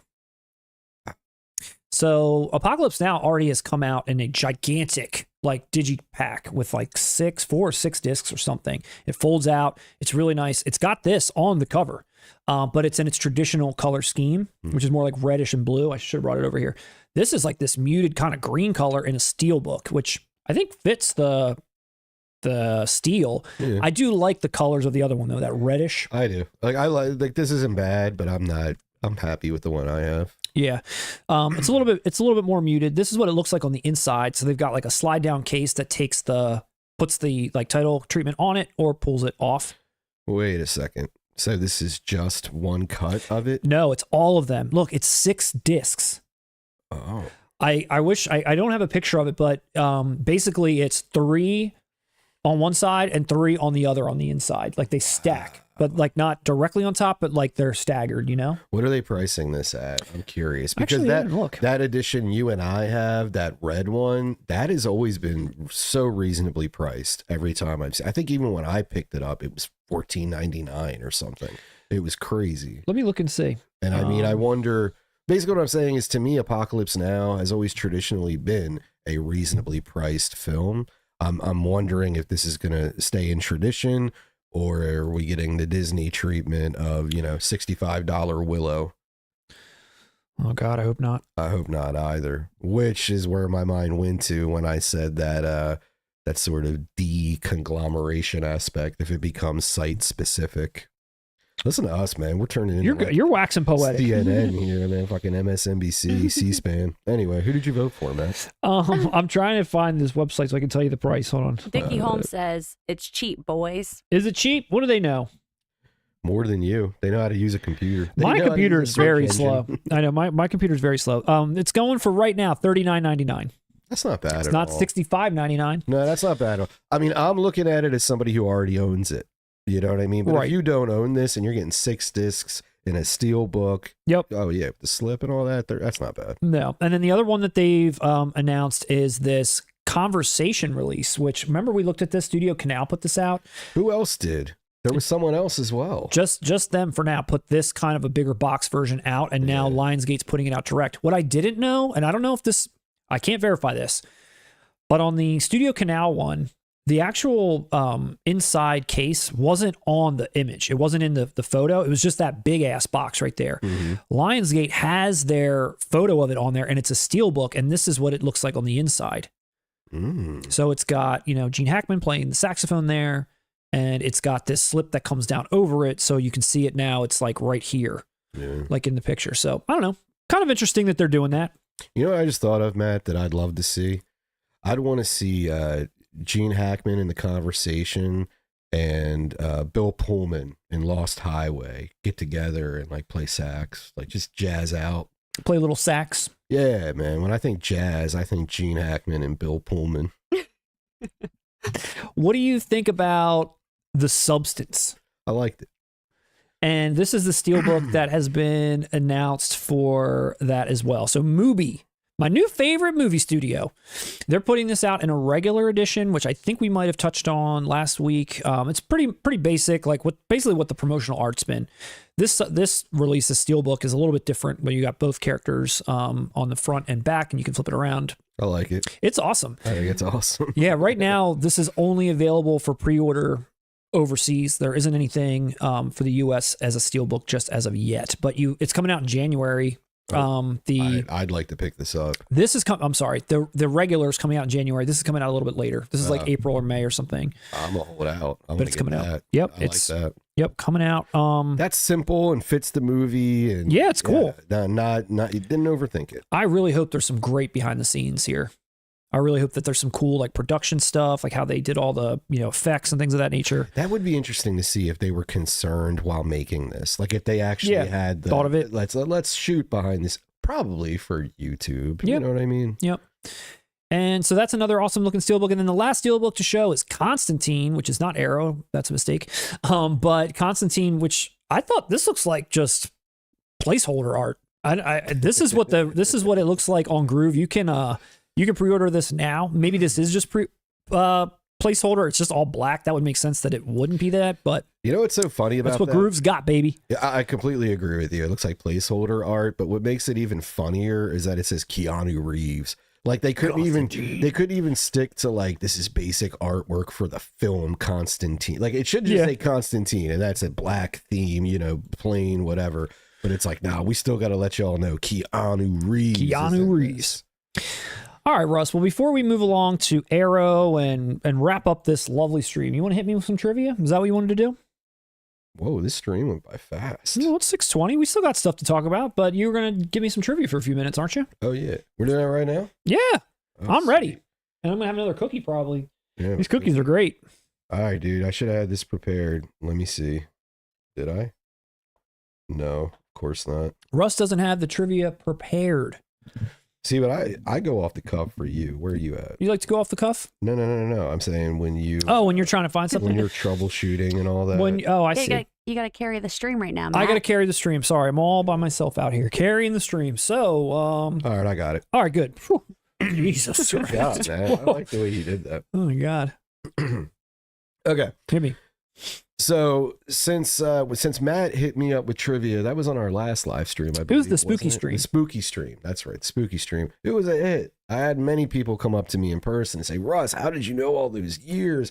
You're incredible. You're my hero. You're so sexy. All of it. A lot of that. And I thought, dude, we should duplicate that and flip it, man. Give you a day in the sun. Okay. And I didn't want to do specific trivia, but I wanted to put you in the hot seat. So I'm going to steal a concept. We're fucking colonizers here. I'm going to steal a concept from Drink Champs. You ever watch that, Matt? Nori. I don't. Okay. Would they do this segment on there where they do like it's an either or, right? They'll give you an option like Tupac or Biggie. And if you don't want to answer, you have to take a shot. Okay. Or you pick, But the idea is I'm going to give you two very hard hard options. And if I don't answer, what happens? I'll just answer all of them. I didn't get that far, man. All right, let's rock. You have to answer. You have to answer. Okay. Here we go. Right, we're gonna. Do you understand the concept? I got you. Do the people out there understand the concept? I think we're ready. Okay. Let's get into it. You hear about this? Goodfellas or Godfather? And I have to say what one I like the best. Yeah, you got to pick. Well, one's got to go. Basically, that's the way you look at it. One's got to go. One's got to go, and it's just the original Godfather, not the trilogy, right? Yes. One's got to go. One's got to go. Oh man, one's got to go. It's just the first one, man. I will get rid of. Man, that's really tough. All right, we'll come back to it. You have a pass because we got to make this entertaining. We'll come back to it. Okay. Arnold or Sly? Sly's got to go for me. Sly's got to go. And then also going back to the other thing, I think I'm going to say I'm going to keep Godfather and Goodfellas will go. I may disagree with you on both. Okay. But I definitely disagree with you on Arnold and Sly. I think Arnold has to go. Arnold has to go. Out of those two. Why does Arnold have to go? This is your trivia. Okay. Train Spotting or Pulp Fiction? Ooh. Train Spotting's got to go. Pulp Fiction's always going to win. I wouldn't be sitting here without Pulp Fiction. Okay. Halloween or The Thing?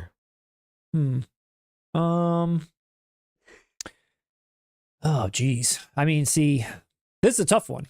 Dude, I know. I'll tell you why it's tough, because I don't have nostalgia for Halloween like I do for The Thing, while I could say and look at the Halloween and say that might be a better movie objectively. We're just getting started, dude. All right, well. Oh, we'll come back to it. I'll get rid of Halloween. Okay, nice. I agree. Oh, I agree. That might be controversial. Controversy. The 4K Kings both pick Halloween over The Thing, but they're both 5 out of 5. We're clear that all of these should never go. Watch, Lindsay, the producer, is going to gasp at this one. Oh Lord. Just One of the Guys or Real Genius? One's got to go. One's got to go. You picked some good matchups here. Oh, These are hard I for know him. Look, when he rubs his eye like that, that means he's really thinking hard. You think about this, he's gone through a roller coaster of emotions tonight. He received Casino, his heart swelled up, then he got attacked for never ever seeing a movie, and now I'm putting him in the hot seat. He's all on his fifis tonight. Look at him. Yeah. That's really hard. They both have done so many things for me in so many different ways. Do you want to come back to that one? Oh my God, man. I might have to come back to that one. Pass on that one. I can't even imagine one of them Honestly, going away. the next couple ones I think are lighter. Okay. All right. I'll take light. Matt, you're gonna love this comment from Mozart's Ghost, because this is so funny. I'm keeping Real Genius for Chaz Jankel. Wow. Did you see it? That's deep. Mozart's Ghost. Tell him the backstory of that Chaz Jankel song. Weren't you looking for it for like years? I don't even get that reference. Chaz effing Jankel. What the ComSat Angels. Are you kidding me? You know how long it took me to figure out who sang the songs in Real Genius back in the day when like Napster started becoming a thing and Kazaa and LimeWire and all these things started becoming, like there was no database, like there was no soundtrack that you could buy. Like there was nothing. How do you figure out who sings number 1 in Real Genius? How do you find out who sings Fallen by, ComSat Angels in Real Genius? You don't. And to this day, I've been trying to find at least some of the OST, because some of like the actual instrumental music is really good. And I'm like, this has got to have been put out. Everybody Wants to Rule the World, Tears for Fears. It's an incredible soundtrack. And Chaz Jankel is a star. What happened to Chaz? I'm with you, dude. You know dude, you've never even seen Night of the Demons. You heard a part of the song Computer Date, and you said that song was badass. It was badass. I'm telling you, dude, that song in that movie is awesome, and it's not on anything. It's like I gotta listen to it on YouTube. Even the soundtrack to Just One of the Guys. It's like incredible. I mean, they both stay. Next. All right, I'll come back. But I like that. I think one's got to go. That's the name of the segment. One's got to go. One's got to go. And like I said, we're going to go a little easier. Trading Places or Coming to America? Oh, man. Oh, God. And yes, please, the viewers, chime in. I want to hear your responses too. I always go back and watch the live stream. I want to hear everyone argue and choose as well. Because, dude, I picked these. I made these deliberately hard. God damn it! Those are hard. These are tailor made for Matt. I've known Matt for like how long? Like, how old are we? 24. I mean, my heart's telling me that I want to keep Coming to America, but I feel like I just have so much so much in me for trading All right, places. pass. I Listen. think you're trading places. You've I'm shown a trading me that places before. guy. You I'm a showed trading me places Kind guy. America. It's fine. I'm trading places. Okay. And listen, to me, this is what makes this hard. There are no real wrong answers. And one of these is going to kill you. Next one. I think this one. Okay. Star Wars or Lord of the Rings? Oh, easy. Oh yeah, Star Wars has got to go. Okay. Lord of the Rings will stay. I don't know if that's easy for a lot of people, but That's definitely easy for me. You're very cocky with that answer. Very cocky. All right, I think this one will be easier for you. Clerks or Mallrats? Mallrats will have to go. I like Clerks more. All right, this one. I don't know. I don't know what you're going to say. Adam Byrne, hold on, Matt. I'm emailing you links to Buy Real Genius and just one of the guys' soundtracks on CDs. They're not official, but they're complete. What do you mean they're not official, but they're complete? Who put them out? And they're complete, meaning like the instrumental music's on there? Adam, I need to know what you know. You are spoiled. You already received the Everything Blue. I'll pay for it. I've got money. I just want to know where.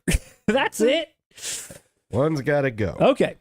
Point Break or Roadhouse? That's really friggin' hard. Point Break or Roadhouse has got to go. That's a mean one, I think. That is mean. You're making me feel mean. Roadhouse got to go for me. Oh.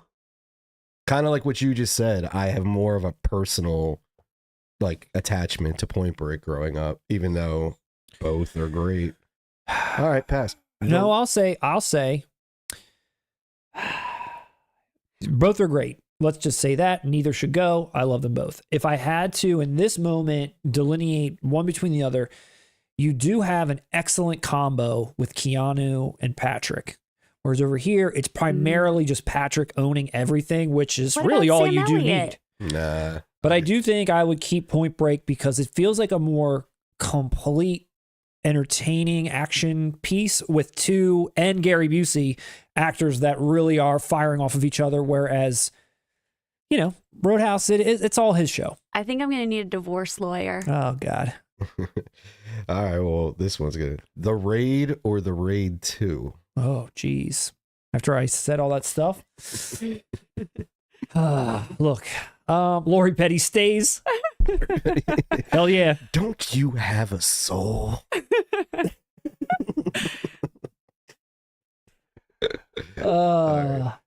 Johnny. All right, we'll skip that one because they're all right. RoboCop or Total Recall? I'm gonna do this every stream next year. It took me 5 minutes to do this. You're gonna ruin Matt's whole night Because I know Look his at him. tastes. I know I would keep the Raid 1 over the Raid 2. I'll back up. Even though I feel like the Raid 2 really just throws everything the Raid did and ramps it up to 11. It's one of the best action movies I've ever seen. Some of the set pieces you see in that movie, you'll never see in any other movie ever. But without Raid 1, without that, you don't even get Raid 2. And I think that was so revolutionary on its own. It deserves to stay. RoboCop versus Total Recall. God damn it. I guess I'm going to have to say, I don't know, man. Like, I just gave you Arnold over Sly. I feel like that's a Total Recall goes. I know it's hard, but you got to make the choice. All Total right. Recall goes. RoboCop's the better movie. It is, and I feel like it did more for me as a child. All right. Tremors or Big Trouble in Little China? Oh, Tremors has got to go. Mm-hmm. I was like born and raised on. I watched Big Trouble in Little China thousands of times. Love that movie. Same, and I agree with you. And let's speed it up a little bit because I like that we're gonna Videodrome or The Fly. I knew you were gonna ask me that. I knew it was coming. I knew that was gonna happen. Ah, God. God damn it all. I knew you were going to ask me that, and I actually was thinking about it earlier, and I couldn't even come up with what I was going to say. I will pass. No, I want to talk it through. I feel like Dude, I got a lot, and they're fun to go through, and I like reading the answers too. So well, let's finish the news, and we'll come back to more. Yeah. No. Oh, you want to do that? We'll come back. We can come back to some more We're at the halfway point. Yeah, I think the crowd is enjoying this, though. People are saying this is brutal, but they're so good, Russ. I'm going to go with in. The Fly. The Fly goes or stays? It stays. The Yeah. Fly stays. The Fly stays. Oh. I'm going. Nah, I think The Fly has to go for me. I almost. I'm going. I was close. I'm going video. Okay, hold on. Here's why I'm really on the fence and why I picked The Fly. Here's why I'm really on the fence. Mozart's goes. This is good for us. This is good for us. Here's what it is. The Fly is one of the best examples of body horror. It is a monster movie. It's gruesome. It's wet. It's gross. So is Jeff Videodrome. Goldblum, incredible. It stands on its own as just being like a really cool sci-fi idea, monster movie, so forth. Videodrome is also incredible body horror, but what I feel like Videodrome might have the edge on, and what sort of makes me want to tip it over to its side, but I just grew up on The Fly, and that's all I know, is that Videodrome's working with like an idea, something that I thought about long after the movie was over, whereas The Fly I think about, but not about the idea of it, like what they're trying to get across and how you can really have these conversations. Yeah, it's great, but I'm still going The Fly. Okay. Last one, and then we'll move on to the news, and then we'll come back. We'll come back to it. Yeah. Okay. Give me one more. All right. This is a hard one. I think this one's gonna In the Line of Fire or Regarding Henry. Oh man. You bastard. You son of a bitch. Have you no soul? Why would you do this to me live in front of 10,000 people, maybe 8,000 and 2,000 bots? Why would you do that to me? Oh, God. I'm going to keep Regarding Henry. I'm going to keep Regarding Henry. Enough. I'm going to keep Regarding Henry. I don't care about either, and I'm getting red Regarding Henry. Dude, it's got Bill Nunn in it. John Malkovich alone. It's got your boy in it. Who, Benny Blanco? No, Bill Nunn. Oh, Bill Nunn? Yeah, right, he nurses Harrison Ford back to health and later comes back to set him on the right path when he feels lost in his journey of recovery. So it's got Radio Raheem. It does. And Benny Blanco. It does. It does. All right. Well, okay. Regarding Henry's got to go. You're wrong, Josh W. Hey, Matt, watch this. Everyone's going to lose their minds when I say this. I've never seen Regarding Henry. What? My street cred's out the door now. I think Matt's the only one that's going to be upset by that. Ritz. All right. Come on. Hold on. We're gonna close it out. We have another batch. We'll close out the live stream with some more, but we'll keep this going in 2025. I'm telling you, I could do this in my sleep because I know what's gonna mess you up. I'm gonna have to do one of these. I've never even heard of Regarding Henry. To hell with you too. What, do you have amnesia? Good one. Russ, I'm gonna have to come up with something like that for you. That is pretty brutal. All right, let's close out with some dignity and respect here. We got Arrow, and we definitely want to come back to that because I want to do some more of those. But I at least got some Arrow. Shout and Scream, they kind of didn't really do much for me. If there's time, we'll maybe kind of touch base on what they've got. And then one other last random item to share before we close out for 2024, Russ. This has been a great stream. I think so. It's been fun. Coming from Arrow, baby. Cruising. From Al Pacino and our boy, William Friedkin. This is coming out February 25th, 4K Ultra HD in the US, Canada, and UK. A William Friedkin masterpiece, previously released on Blue from Arrow, which was released in a much different fashion. It was just kind of like a basic, bare bones looking Blu-ray. This is getting an upgrade across the board as far as the packaging and obviously the transfer and so forth. You're getting new packaging, you're getting a booklet, you're getting posters in there. You're getting only 2 features and a commentary from before, but basically everything else is, a pretty sizable upgrade, I would say, packaging wise and obviously transfer wise. Mm-hmm. I'm only slightly aware of this film, Russ, and that's based on a clip that you sent to me one time. That a quote from William Friedkin, which I feel like is a classic quote, a classic clip of 4K King's history. I was going to say, but I am known for just sending people random clips from cruising. I'm only familiar with it from this clip. I don't give a flying fuck into a rolling donut about what Al Pacino thinks. I gotta play it again. I don't give a flying fuck into a rolling donut about what Al Pacino thinks. It's when you sent me that clip and we were talking about this movie, I was like, why is he so mad at Al Pacino? And then you sent me another clip that even goes a little bit deeper into this. That's a pull out of that. And I just had to play it because I rewatched it. Dude, it had me rolling. Like, Friedkin is just such a legend. He's such a master of words. And I got to show this. Let me make sure the volume's on so everyone can hear this. This piece of brilliance from Sir William Friedkin. Was he knighted? About working with Al Pacino. Was William Friedkin knighted? I know he's he should have been, American, but like he needs to be knighted. We've knighted him. Yeah.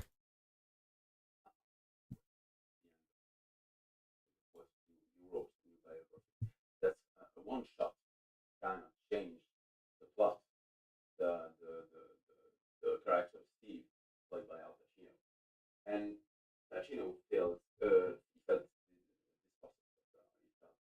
he had lost. I don't give a flying fuck. Rolling donut. He cuts him off. Is that an answer to your question? Yes. What a boss. I mean, I could be sitting here for an hour and I explain it, but that's, You know. I cared a lot, for example, about what Tommy Lee Jones thought. Oh. Because this guy was a brilliant, professional, prepared actor. And he would think about his character more than the director, more than me. He would come to the set with absolutely brilliant ideas. And I don't feel the same about Pacino. Unfriggin' believable. I friggin' love that clip so much. I don't know what Al Pacino did, but Friedkin wasn't with it. Maybe because, you know, William Friedkin, from what I gather from Exorcist and from French Connection, seemed like he himself tried to be a little bit more intimidating to actors and trying to get like certain shots, and how he like messed with the Gene Hackman constantly. Maybe Al Pacino wasn't playing the game, you know, maybe that's where there was an issue. Do you know the story? I mean, Cruising is just notorious for being a bomb, hard to make, controversial due to, you know, Subject matter. Yeah. Maybe Pacino was concerned about how it was going to come across. Maybe Friedkin. Friedkin doesn't seem concerned about anything. No. Let's keep it a buck. No, I don't know. I don't know the bad blood or the history there. It's hilarious. It is. Does anyone out there know? Oh God, it's so great. I just love hearing. And let me tell talk. you, the movie's not good. I own it. I own that Blu-ray. It's one of those, like, you can watch it. It's what was it? The AV Club used to call them interesting failures. Yeah, I like that. That's what Cruising is. It's a bad movie done by great people. Okay. You know what I mean? Yeah. Why did it fail? Like, in your opinion, Al Pacino not good, the way that the movie came across? What Friedkin just described their relationship as, you can feel it. And Tommy Lee Jones is in this. No. Oh, he was just saying working with him on something else. Yeah, he was a brilliant, prepared actor. Jones. Yeah. So, Lindsay, you got some goods up in there? Well, Charlie85 said that Friedkin wanted Richard Gere in Cruising, and that's why he really resents Pacino. Oh. And that would make sense. I could see him in that. Yeah, that's like American Gigolo era. Yeah. Okay. All right. Thank you for that. Sense. Yeah, thanks for that little special insight. So you picking this up, Russ? You have the blue. You getting the upgrade? No, that's what I mean. It's not for me. It's not worthy of an upgrade. Not worthy of an upgrade. All right. The packaging is. Yeah, this is a kind of movie. Well, here's a bit of trivia you might not, or you are familiar with something. There's a song in Death Proof. Okay. The soundtrack and the movie, was it Death Proof? I think it was Death Proof. Yeah, but it's the main song from this. I can't even remember what it is right now, but it's actually a decent song. Okay. Like Blue Oyster Cult, something like that. Some kind of T-Rex. It's like some kind of song like that. Did Pacino have swagger in this? Because he's trying to like pick up dudes, right? How's he? I promise you, if you watch this movie, Pacino looks like he doesn't want to be there, and not because of the gay stuff that's got the. And that's the other thing too. It's not even necessarily gay. It's the S&M element. Yeah, and that's what they were at this time period between this and Dress to Kill. Like Hollywood was putting out a lot of movies that was just portraying the gay and trans community as psychos. Yeah. So it was controversial for that.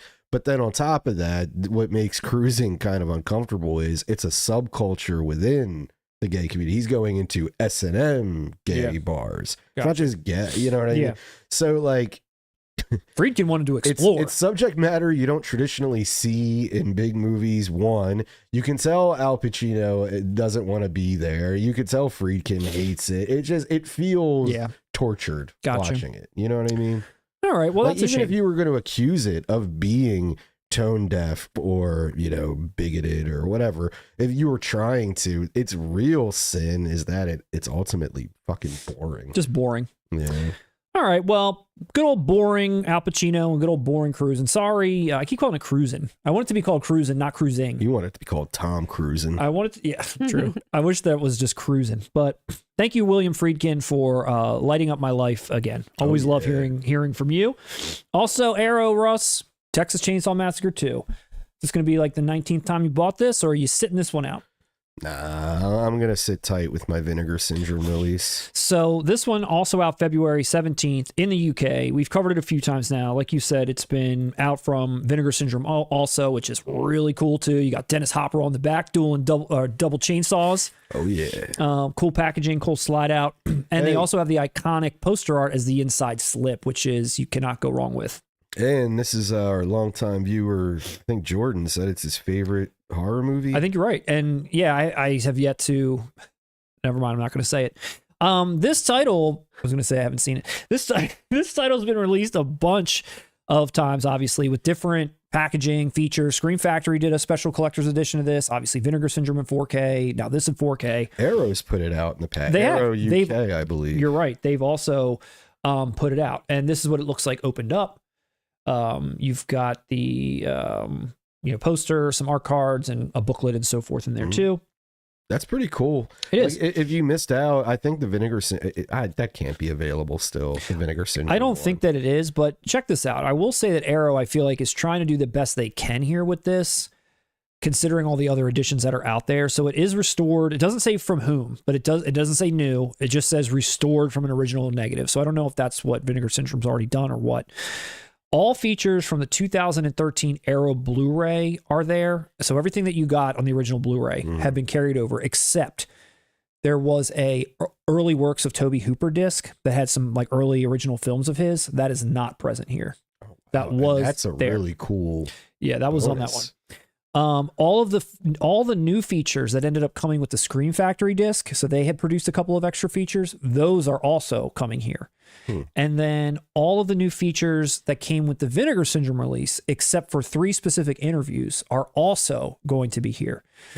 So you're getting almost a completest package as you could possibly get. The Vinegar Syndrome has a little bit more. The Old Blue's got that extra disc of the Tobe Hooper stuff, but it's out there. For me, I would say the same thing. I like this fun packaging. I think it's cool for what the movie is, but this to me is awesome. And if you don't have, this on the inside, then what are you doing? Like, that's it. That's what I remember. That is, that's video store 80s covers for sure. Oh God. Yeah. It's historical. That's a landmark video store cover. I mean, if you don't recognize this cover, you were never in a video store. No, you were never in a video store. So that is out there. And then just to follow up really quickly on a couple of other releases that Arrow was putting out, you've got LIFEFORCE, another Tobe Hooper jam. They're like putting Tobe Hooper out. Same deal though. I think Arrow UK did this on Blu-ray. Scream Factory had the special edition. So right now, Scream Factory put this out in 4K. You are right. LIFEFORCE came out in Blu-ray from Arrow before, which that's a pretty cool cover right there. That's a wild ass cover. Isn't that cool? You got it looks like Weird Science. I know you got my vampire lady up there. See her? There she is. Hey, there she goes. Should have been on our 80s. Look, we're just referencing all of our videos from this past year. This really is a year-end celebration. It is a year-end in review. She should have made our 80s crush list. She worked hard for it in that first, 45 minutes? She did. She worked hard. And then this is what it all looks like when you open it up. Got that classic eyeball on the booklet there. So, yeah, Arrow just doing this for the UK for people that didn't get this. Hey, Lindsay, the producer, throw up that P.O. box. Russ wants this LIFEFORCE. This is receiving the new features from Scream Factory, plus retaining the making of documentary that Arrow had put on this in the original. It's also doing the 4K on the theatrical and director's cut. Roger, if you're out there, it's time. It's time to upgrade, baby. Another title that I know you've got, because I've seen it in your Arrow Best of Arrow, or not Best of, but your Arrow collection review that we did, which also came out this year. Okay. Alice, Sweet Alice. Yeah. I remember you showing that. Oh, yeah. I'm going to upgrade. Here it is. And isn't there two covers available? Well, I don't know, but this is the version that's it's opened up. So maybe on the inside you get, but I don't know if there's an extra cover. I'm not sure. I thought, and I could be wrong. I watch us to get the news. But if there is, I'm gonna switch out. I'm gonna keep the blue of the cover I have. You know. Yeah. I like doing that when I upgrade. Brooke Shields.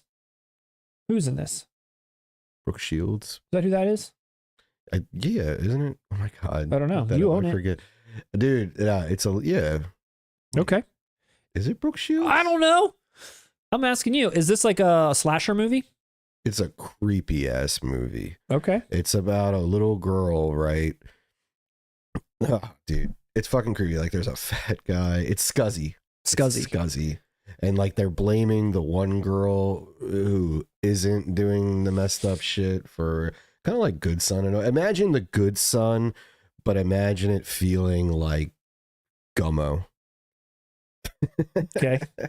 I already hated the guy. I already didn't like how the Good Son felt. Now you're gonna make it turn into Gummo. That's how I would describe Alice, Sweet Alice. Like there's, you know, like creepy child predatorial kind of things in it, you know, like This isn't the way I want to close out our Scuzzy 2024 movie. stream. It's a Scuzzy movie. I didn't know that. I would have skipped But this it's one entirely. of those well-made Scuzzy movies, though. Well made and Scuzzy.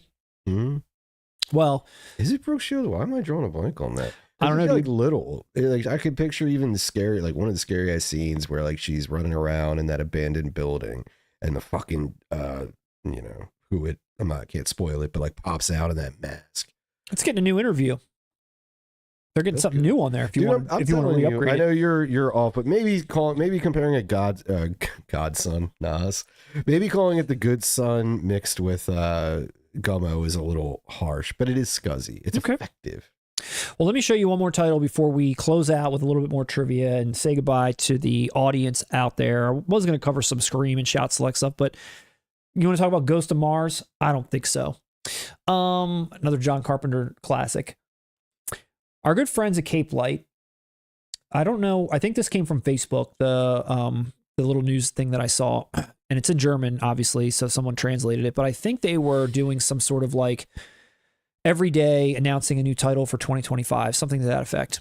And on the last day, they announced that they're going to be putting out in a 4K Mediabook, as Capelight likes to do, and 4K Steelbook of Over the Top.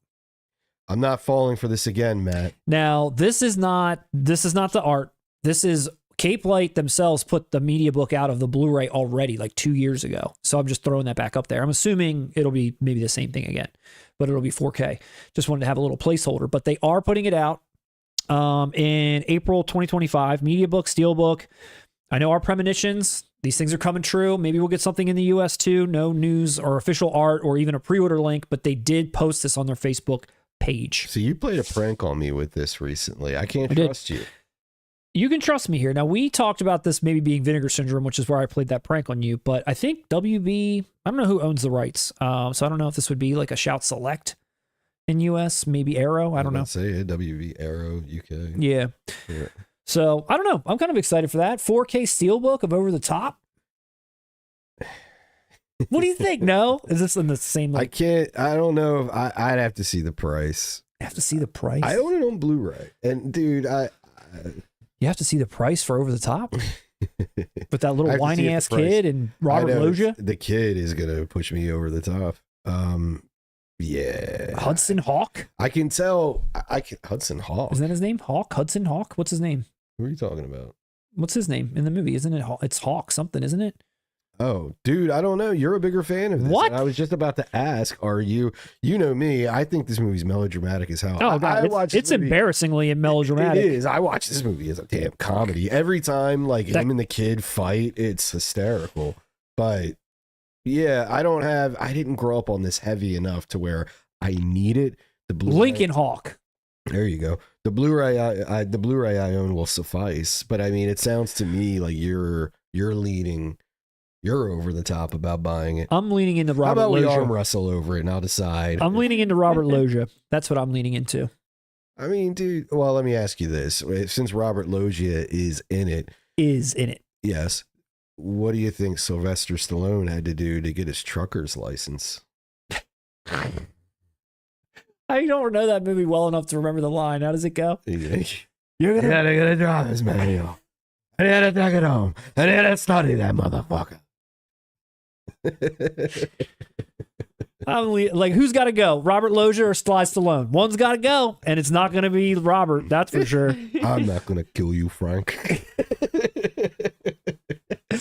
He ain't going to go.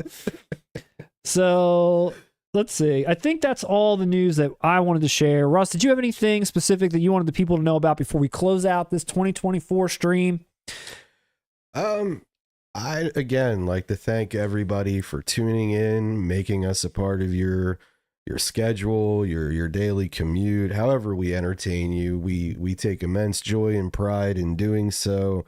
And from the bottom of my heart, I thank you. I don't know how Matt feels, but I thank you. Well said, Russ. Well said. Thank you. I also just realized there's one other thing I forgot to show you. Just on the Capelight Mediabook tip for January. Tell me. See, he wasn't even finished with the live stream. They are putting this out in January, and I already they're putting Misery out in January in 4K, which already came out, and Kino Lorber and I already got it. But tell me this cover doesn't look badass. That cover looks tough. Like, look at that. Look at Kathy Bates' face there. Holy shit. Like, I'm terrified. She looks like All those shadows. She looks Wow. like Faye Dunaway and Mommy Dearest. Dude, that's a cool ass cover. That is a cool ass media book. That is really neat. And that's That is coming out. good. It's coming out in January. I already have it, but yes, I am also thankful for our entire audience and everything that Russ just said. I'm thankful for this Misery cover, Kathy Bates, James Caan, rest in peace. I'm thankful for the great year we had. Dude, we had 5,000 additional audience members this year. That was incredible. We got all kinds of We exceeded our expectations. We did. exceeded our goals. This coming year, another 10K on the top. That's what we're going for. 20K, Russ. Yeah, dude. At least by January 15th. At least by. Hopefully we got some fun ideas for 2025. We're going to be doing a lot of new and exciting and interesting things. I think so. I don't know if there's anybody out there that wants anything specific from us, but just let us know. Your opinions are always wanted. Mike says he wants a weekly stream. Weekly stream. We're working on it, Mike. Mike, you're on the right track there, Mike. You're gonna have to send us some funding. Send us the funding for it, Mike. No, that's a good thought. Send it to our corporate headquarters. There's a lot of things that we've thought about. Obviously, putting how can we? There's only two of us. We both have full-time jobs and families and everything else. There's only so much we can physically do. But perhaps in the next year, maybe we can get some assistance, whether it is hiring an editor part-time, put additional videos out there. I know we've talked about merch for a really long time. I know there's a lot of things that we've been kind of going back and forth on that I feel like in 2025, it's going to be our year to shine. Yeah. And you're right. We had to work out all the kinks behind the scenes. There's a lot of internal fighting. I mean, there's a lot of times I almost did not show up. I almost bailed. A lot of time in this past 5 years. Russ, before you hit me with more trivia to close out, let's give away those prizes. Right. That's right. Oh my God. Let's do our quick giveaways. I have here. Where are they? Wait, I have one. I have Once Upon a Time right here. All right, you got that one. So, okay. What we're about to announce the winners of our 4K, 10K subscribe. That sounds weird. We hit 10K subs, so we did a 4K giveaway, and we're about to announce the winners. And Matt, let the viewers know who won this collector's edition of Once Upon a Time in Hollywood in 4K. Well, we want to thank everybody that commented on that Reddit post that we made. It was some really awesome and kind things that you all said. But there was only one comment, or there was one comment that really stuck out. As really. Are we reading the comment? Or should we just tell them to go see it for themselves? I want to read it. Yeah. All right, so we'll read it. All right, so the winning comment said this, and this is for the Once Upon a Time in Hollywood. I'm new, but I think the moment that made me subscribe to the channel is when you guys did a long riff on Kickboxer Bloodsport. I was laughing the entire episode to the point of tears at times. The impressions, the jokes off the top of the dome, the callbacks, the chemistry you guys have is amazing. It was almost an instant parasocial connection within a few episodes for me, like I was just hanging out with my buddies. Thanks for making us laugh. And of course, the valued physical media info. You guys kill it every episode. Peace. From Squirt Fiend 1. Squirt Fiend? Squirt Fiend. So whoever goes, if you go by Squirt Fiend 1, on Reddit, I don't know if you're the same Squirt Fiend name out there in the chat, but you are now the proud owner of a Once Upon a Time in Hollywood We will reach out to you through Reddit directly, and we will get your contact info. And that was Squirt Fiend 1, right? Right. Make sure you specify, because we have many Squirt Fiends that watch us. Squirt Fiend 1, not 2, 3, or 4. Squirt Fiend 1. So we'll reach out to you. We'll get your info, and we will ship this out to you promptly. Thank you for watching, and thank you for the awesome comment. It was really, really sweet. Squirt Fiend. That was a very sweet comment, and I think they summed up well what we go for. What we aim to do. What I like about us. Yeah. What I like about you. You really know how to dance. Okay. So. Wait, I forgot to give Squirt Fiend. Congratulations. That's true. That's true. All right, next up, the winning comment for A Nightmare on Elm Street UK Collector's Edition goes like this. On my drive to work and home, I stopped listening to the radio and my music playlist and tune into channels like yours for physical media reviews. I feel like you guys speak natural and don't feel like you're shoving sponsorship down our throats. Congrats on 10K subs, Kings. My favorite video is the spooky stream. The horror trivia was so good. From Over Pomegranate 229. Over Pomegranate 229, thank you for the awesome comment. If you're out there and that's who you are in the chat as well, or if you're a different name, let us know. We'll reach out to you on Reddit as well. To get your info so we can ship this out promptly. And thank you for everybody, for every comment you left, for everything you've done for us all year, all the nice things you've done, all the shares, all the thumbs up, coming back, joining streams. We appreciate all of it. It's been wonderful. We really do. We really do. And all the comments, as you mentioned, were awesome. They were awesome. And to say the least.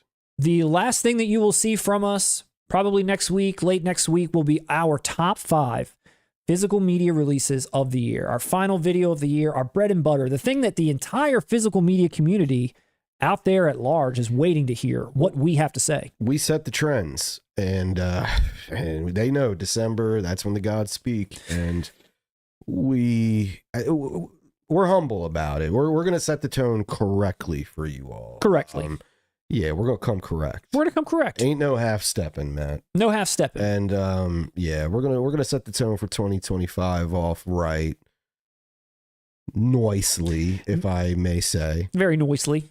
Very noisily. But yeah. Coming soon. Coming soon. A noise video for the whole crowd. So top 5 favorite 4K releases of the year. That'll be coming out next week. Tune into that video as well because we'll be giving away this copy of the Raid in 4K from Umbrella. The giveaway details will be in that video. So make sure you check that out too. That's right. That's right. All right, Russ. That's everything we got. If you want to hit me with a couple of trivias before we leave, we'll go out. Let's throw the chat up here. Let's give the people what they want. Who's ready out there? Give the people what they need. All right, so we left off. Did you give an answer? You said In the Line of Fire has to go. I did say that had to go. Okay. Over regarding Henry. I kept regarding Henry. That won't be the consensus amongst most people. Are you sure? Okay. Next one. Juice. Oh, God. Or Do the Right Thing. Oh, well. It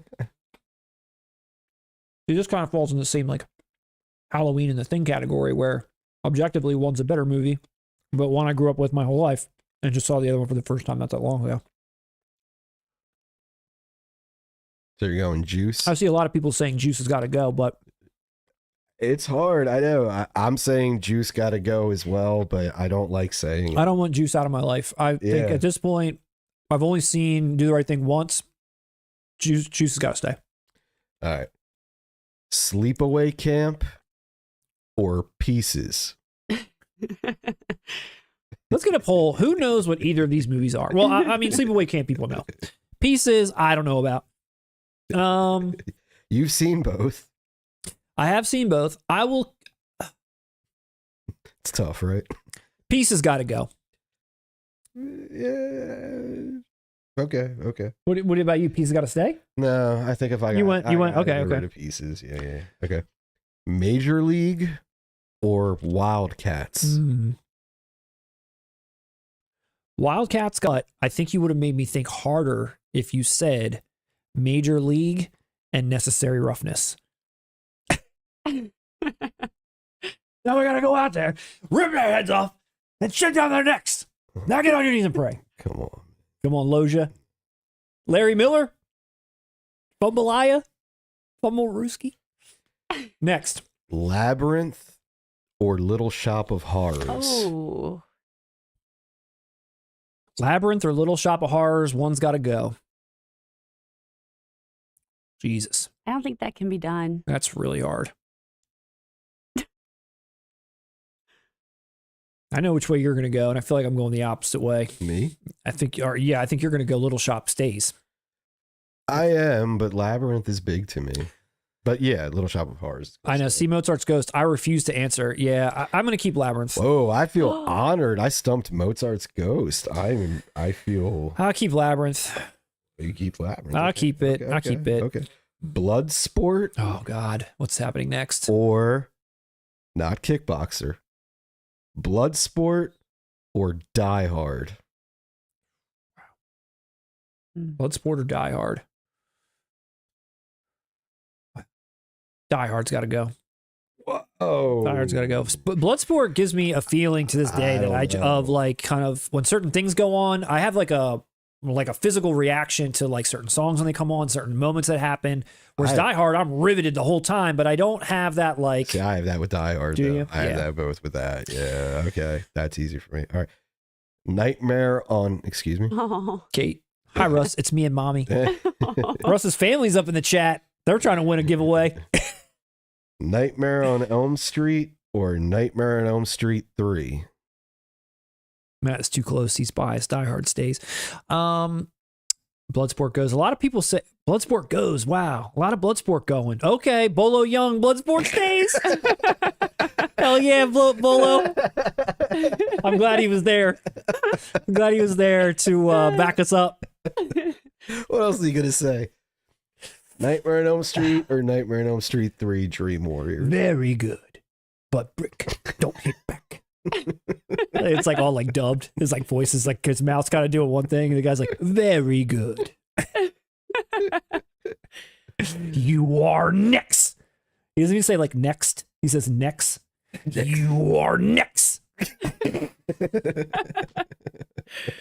best. Bloodsport stays. All right. Are you picking Nightmare 3? Oh God. What Nightmare are you doing? 3's got a good. For me, Nightmare 3 goes. It's gotta go. Nightmare 3 gotta go. Okay. It's gotta go. It's gotta go. It's gotta go. Planet Terror or Death Proof? I think Planet Terror goes. I mean, I enjoyed Planet Terror. I did. And I could even say I was probably more entertained by it than I was Death Proof. But it's still, I guess, for me, within that category of Tarantino filmography, and that sort of trumps what Robert Rodriguez is doing with Planet Terror. That's just me. I'm just laughing at Eric Otto. I think I'm going to quit drinking. I just don't feel like it anymore. Yeah. You know what, honey? I think I'm going to quit drinking. I just don't feel like it anymore.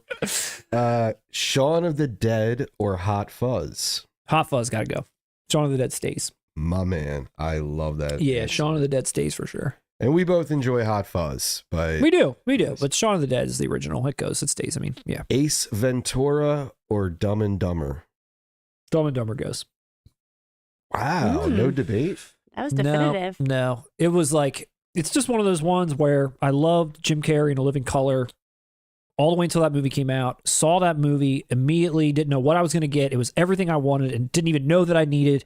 And it just like solidified. That movie is what I think about when I think of Jim Carrey. You say Jim Carrey, I think Ace Ventura every single time. Same, but as a I'm not, listen. I'm not mad at your answer. I may even agree with you, but it would take. I have to think about it. I don't have a knee jerk answer. A lot of people want Ace to go. Why? Why does Ace gotta go? Dude, I can see the argument. Like I can see it. I'm torn between it. I'm leaning on your side, but it's more of, I think, our age. Something's not stirring the Kool-Aid, Ace. I love when like Tone Loc says that. Like stupidest line. Something's not. I can't do a good Tone Loc. That is great. Yeah. Something ain't stirring the Kool-Aid, Ace. I'm gonna start saying that every day to people. That is a good one. Like, hey, Chris, man, something's not stirring the Kool-Aid. Hey, man, something's not stirring the Kool-Aid. Russ, did you fall? You bump your head? Yes, Satan. And a clean pair of shorts. Mr. Shikadance. I'm on a just that name, Mr. Shikadance. I'm on a very big case right now. Go ahead, snoop around. See, Dumb and Dumber gotta go. I can do this with Dumb and Dumber. No, you can't. All right, hold on. We're gonna end on this one. Okay. And we're gonna we should do this regularly next year. But, Okay. Arguably the hardest one of all. I think this one is gonna mess with your head for days. It's gonna ruin Matt. your Christmas. Oh yes, it'll ruin your life. Okay. Young Guns or Silverado. Wow.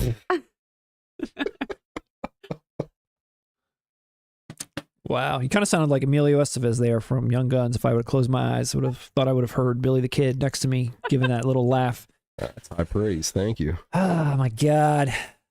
Young Guns or Silverado? I'm a repo man. Young Guns is gone. Okay, I like to see, before I said anything, I like to see that there's Silverado love out there. Okay, so a couple of Young Guns got to go.